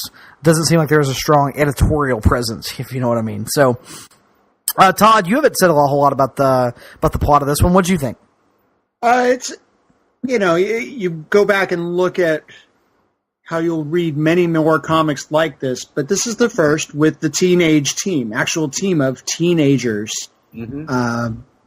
I don't think you had a teen team. You didn't have Teen Titans. Maybe you did in the Brave and the Bold, but they were all sidekicks. They weren't in a unique team of heroes. So I like that aspect as an original, very different thing. Certainly you have the FF archetypes of personalities, but the powers are different enough that they're very interesting. They're somewhat freakish. I mean, you can say Angel is super good looking, but he has these wings. Jean Grey is not necessarily a freak in any sense of the word, but we use this metaphor that was later kind of moved in for Homo superior taking over, and I feel that this issue is good to great, but the best aspect about it is the Magneto thing. Mm-hmm. I think you get a fully formed villain right from the get-go. You understand what he's after. You have the great character design and a fantastic power set, too. So I think that's to me, not just do you have the X-Men's first appearance, but you have Magneto's just as importantly. And I think they got most of it right from the get-go with the characters and the personalities and the design. I loved that they had matching uniforms too. For years and years, and I loved when the New Mutants years later would kind of appropriate those as well. Mm-hmm. I think it's another one of those things where I'm more interested to read the follow-up.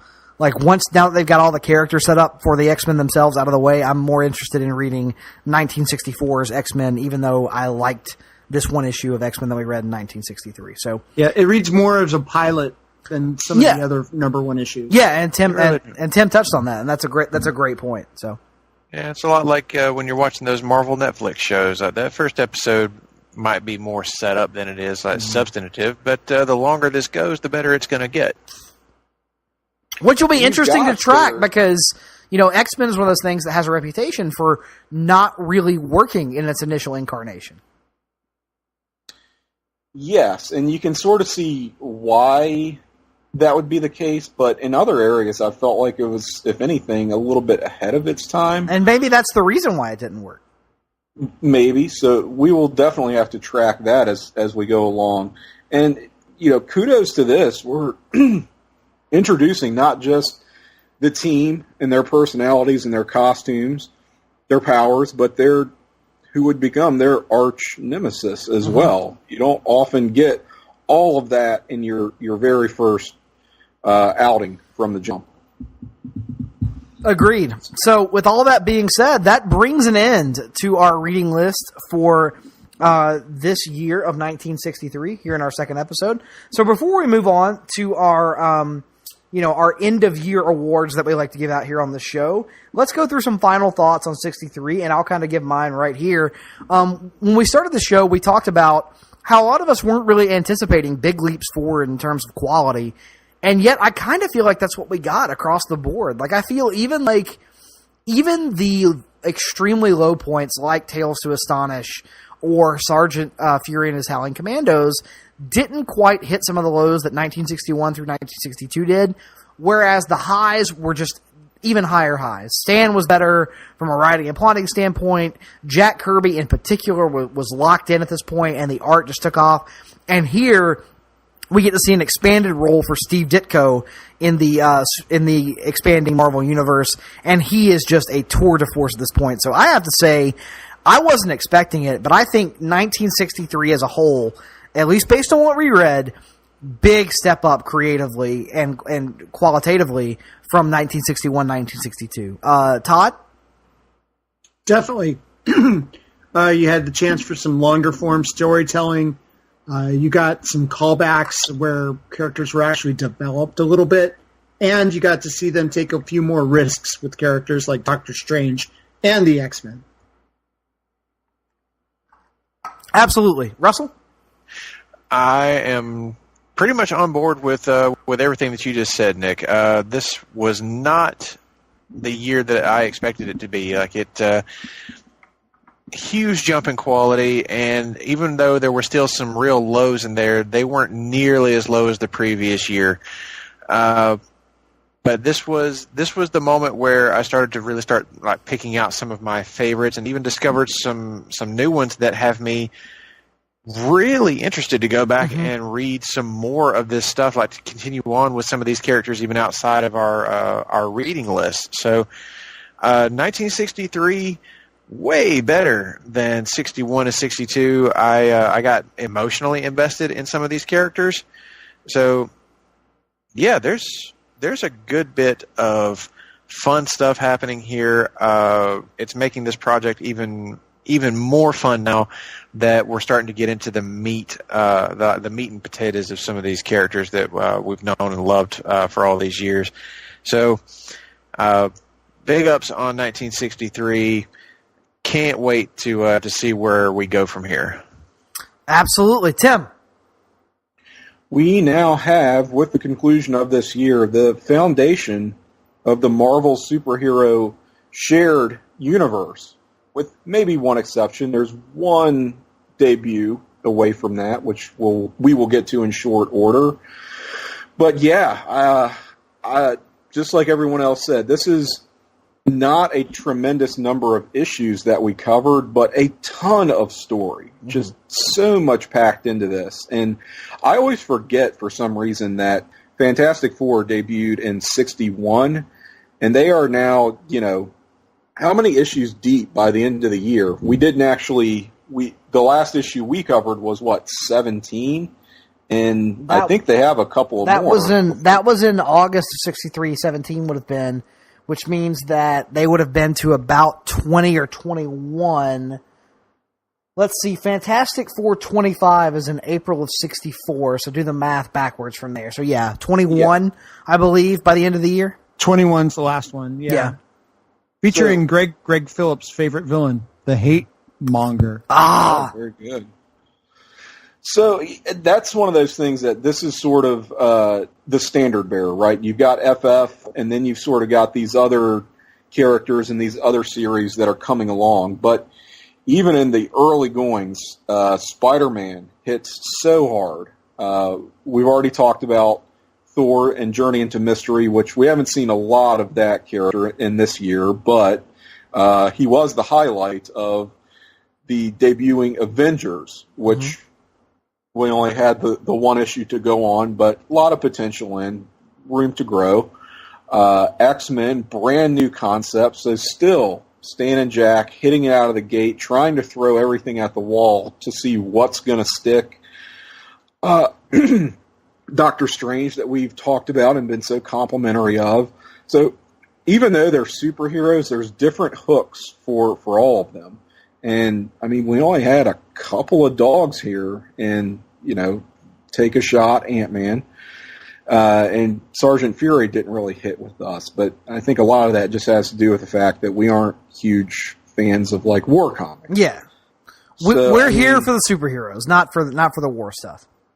Yep. And, we're getting the emergence of the Marvel trade dress as well that I think Todd referenced earlier.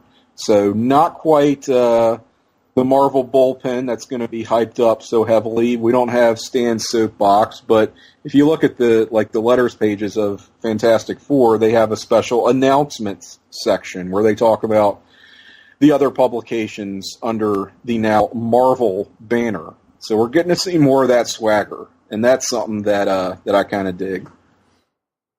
Great to hear, Tim. Well, let's wrap up the show here as we did with our first episode by giving out some end-of-year awards. I'm actually going to throw you guys a little bit of a curveball with a couple of new categories we're going to introduce here. And let's start with Russell. Russell, I'm going to ask you for your hero or heroes of the year. I mean, heroes, I'm leaving you out there in case you wanted to count, for example, the Fantastic Four as a unit or something like that. But basically, your protagonist of the year. Protagonist of the year, I think you got to give it to Spider-Man. Yeah. Those three issues of Amazing Spider-Man really developed the character in some big bad ways. We get into the real heart and meat of this character. He goes through some real shit, but still comes out on the other side of it, shining and smelling of roses. At least is the best he could. He's truly the example of the everyman hero doing the best he can with what he's got.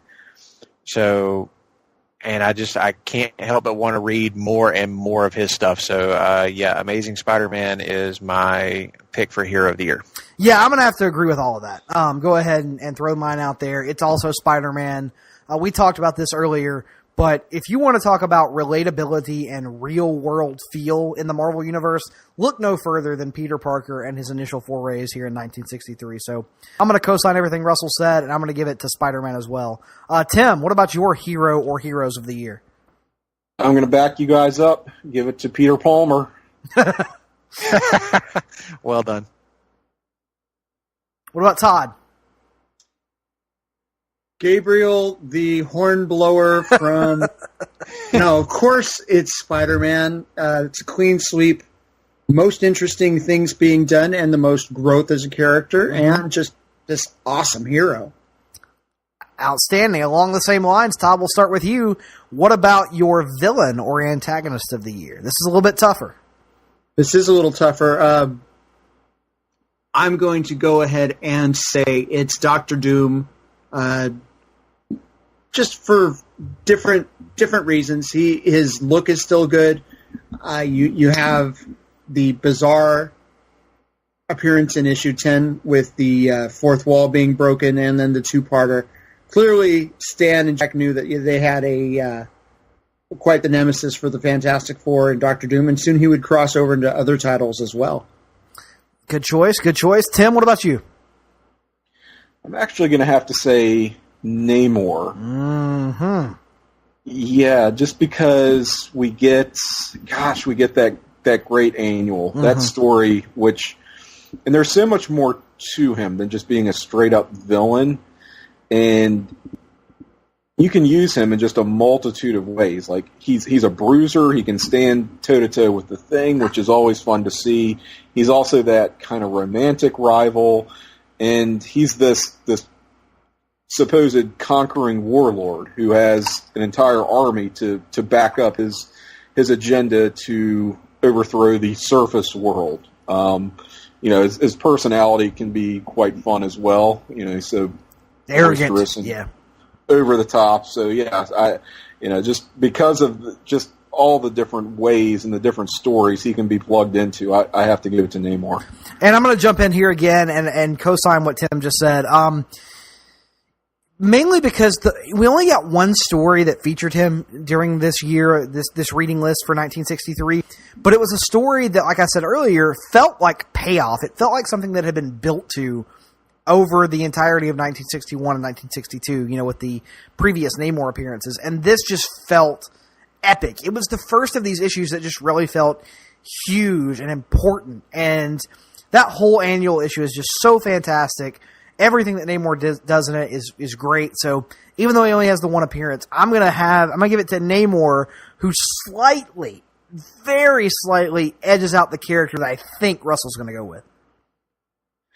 I'm gonna give it to Hank Pym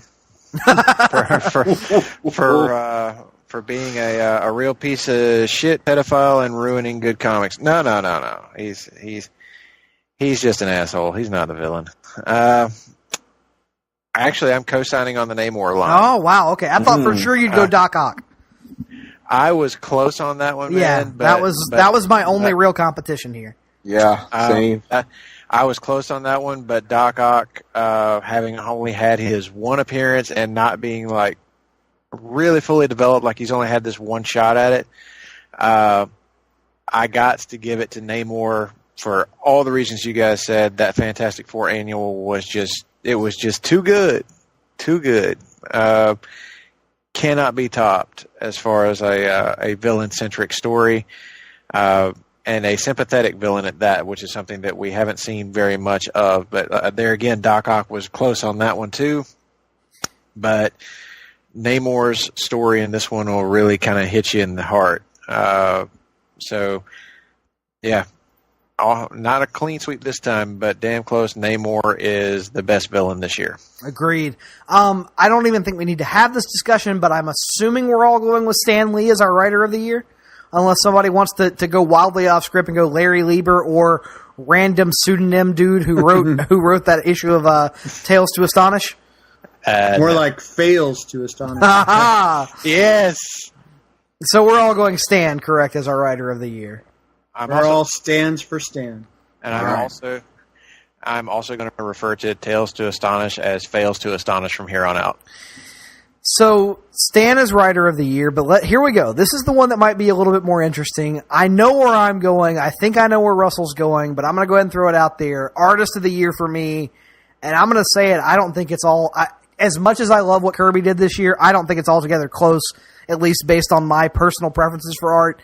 I'm giving it to Steve Ditko. I was so tempted, based on Strictly Amazing Fantasy 15 last year and some of the backup stories that we read in some of those anthology books, to give it to Ditko. But this year, with the advent of Doctor Strange, with the full-length Spider-Man tales, I just think that the things that Ditko are doing are so ahead of their time for 1963.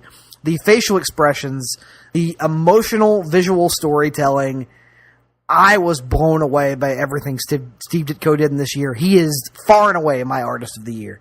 Todd, let's go to you. There may never be a closer year for this award. I think Kirby's, both of his innovations, bringing in new characters, designing them, drawing their debut issues. There I go again.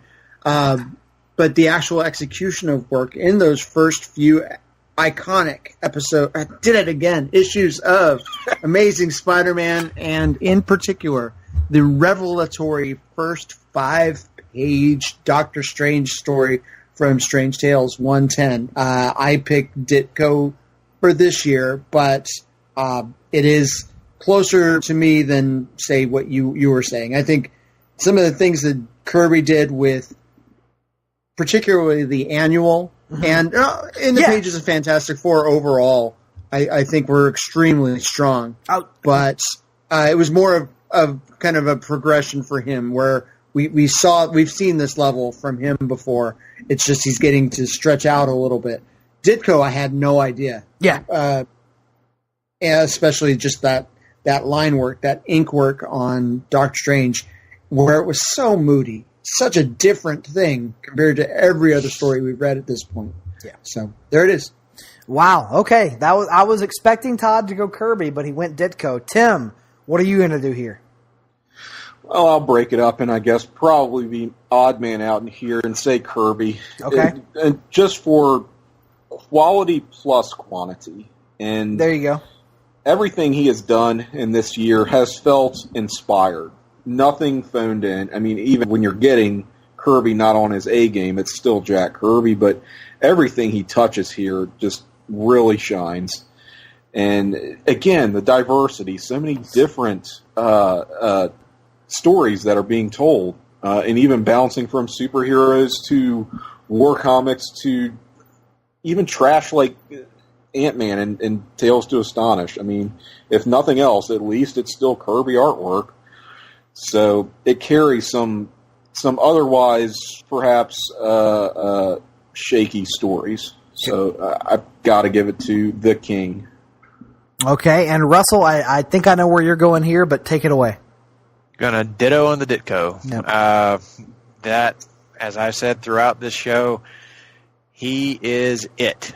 For all the reasons that Nick said, his facial expressions, his attention to details, it's little stuff really, but his action scenes, how he can be both gritty and like almost flamboyantly colorful at times in the same issue. I mean, go back and read any Amazing Spider-Man issue from this year, 1 through 3, it doesn't matter. They're all like that. Mm-hmm.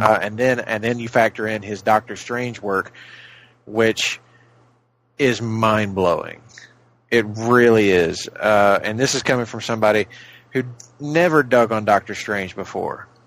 Never. And then I read this, and I'm like, I feel like I just need to read more of this. I feel like I need to spend the rest of my night reading a whole bunch of Doctor Strange from this era.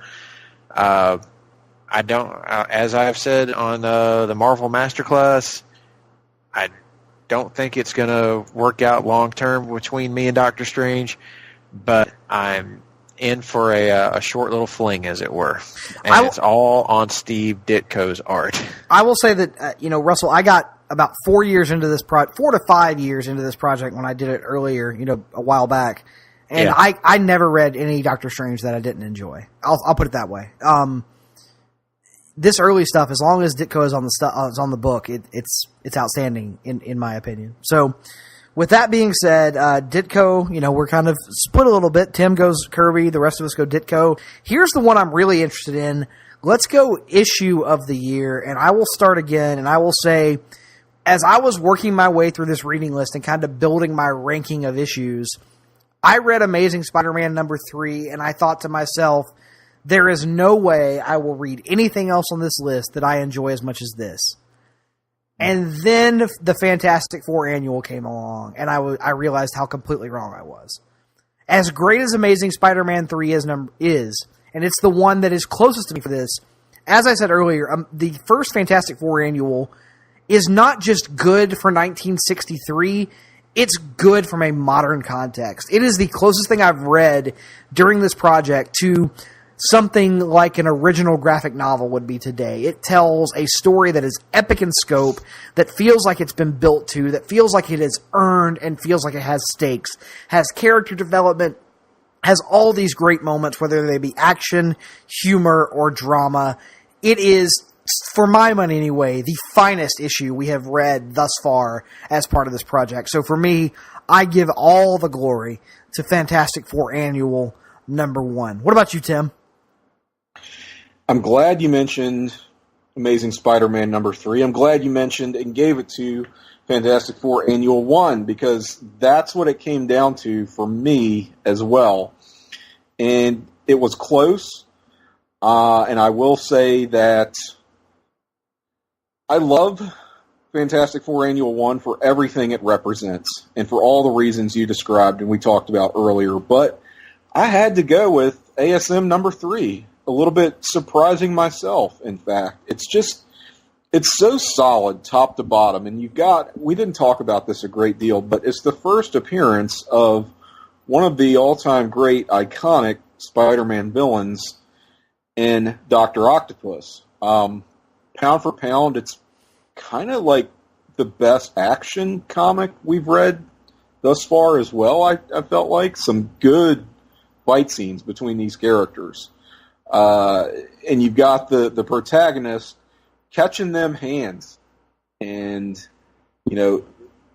being served this utter defeat. So more of that's learning what it means to be a superhero. We've already gotten some of the life lesson stuff with great power comes great responsibility. But now just the day-to-day, what does it mean to be a hero in the Marvel Universe? You're going to get your ass kicked from time to time, and you just get back on the horse. So, I don't know, just that formative development of Peter Palmer / Parker and Spider-Man, now Spider-Man with the hyphen, I enjoyed so very much. This is the type of thing you would kind of expect to see in one of the Tom Holland Spider-Man movies, where he just gets an absolute ass-kicking and has to come back from that.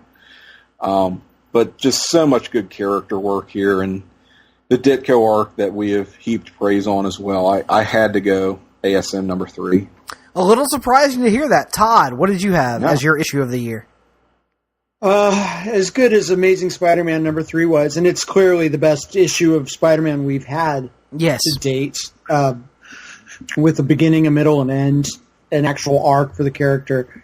Mm-hmm. Nothing changed the industry as much as the first Fantastic Four Annual, where you were able to do just this truly epic story, give extended flashback sequences to characters and stories, introduce new characters, new motivations for these characters, plus pay off this 2-year-long character arc for Namor that's been building. So, in addition, you have the quote-unquote DVD extras that this issue gave you, plus a story from The Amazing Spider-Man meeting the Fantastic Four. Fantastic Four Annual number 1 is the thing I will take the most out of from 1983. And Sasha, my puppy dog, is here on mic with me now. So, hello, girl. You're a good girl. Well, there's that. And Russell, let's go to you, who I think I'm interested to hear, because we have varying opinions here. I think it's probably the same final 2 for you as well. It was down to Amazing Spider-Man number 3 and the Fantastic Four Annual number 1. And it's not really close when it comes to the rest of their competition. It was those 2 issues. But, as Todd pointed out, the Fantastic Four Annual number 1 was a game changer. There's before this and there's after this. So, I got to give it to the FF Annual number 1. That whole story is just intriguing. It has real stakes. You get super invested into this character of Namor. Just everything that happens from the incredible action drawn by Jack Kirby. It's paced incredibly well despite its length, and it is a lengthy, dense-ass comic. But, man, what amazing payoff, as Todd pointed out. We get great payoff for something that's been building since Namor's first reappearance into the universe. So this is a big one.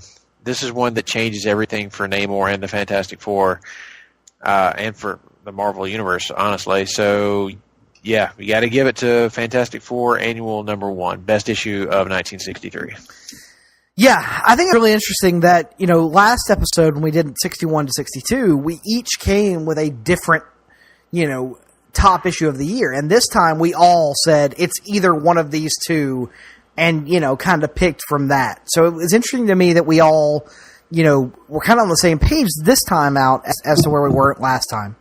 Well, with all that being said, ladies and gentlemen, this brings an end to the second episode of the Marvel Age podcast covering 1963 in Marvel's publishing history. We hope you have enjoyed the ride. We are, of course, the Sarcastic Four. Before we get out of here, let's give everybody an opportunity to plug some of their stuff, let you know where we can be found on social media.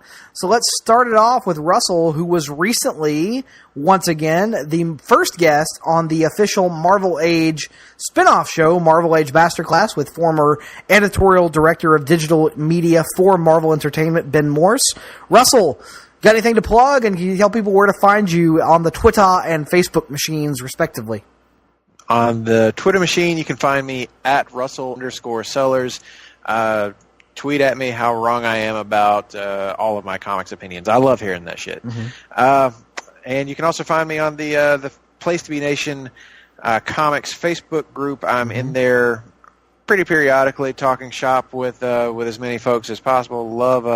Love hearing anybody's opinions in there. Join up. We'll let you in. It's fun times. Just did another episode of my own show, Sellers Points, with friends James Eccles and the host of the Sunday Groove, Mr. Easy David like Sunday. David Sunday. Easy like David Sunday. Thank you. As we will now forever refer to it. Mm-hmm. And we talked all things Image Comics, which is something that we hadn't really gotten to on that show lately. So between those and then some. Of course, this podcast, the Marvel Age podcast, this is the number one. Listen to this, and that's about it for me for the time being. But I'm sure I'll be popping up in other places along the way. Absolutely, Todd. What about you? What you got going on out there, and where can people find you on the social media? Well, I remain the esteemed manager of the Hard Traveling Fanboys, who are the longest-running weekly episodic comic book podcast. You got to work on that. You got to work on that. You got to work on that. I was laughing at how fast you jumped in. Oh, I'm trained. I am like Pavlov's dog at this point. Like that's all I need to hear is longest running, and I'm ready to go. You ought to see me watching an episode of Raw. Whenever Michael Cole jumps into longest running, here I am ready to go with him. But that's just me.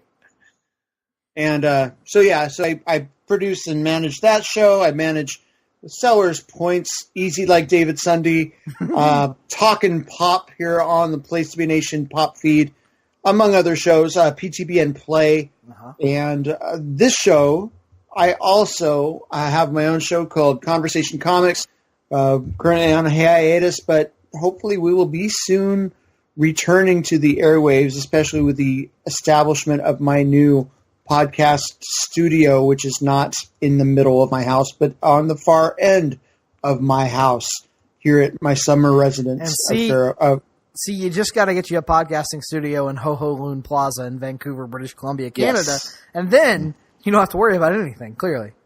And then maybe, Todd, we can also get to that final metal blast that we. Oh, you're right. Yeah, we do. We got to finish that. Why bother?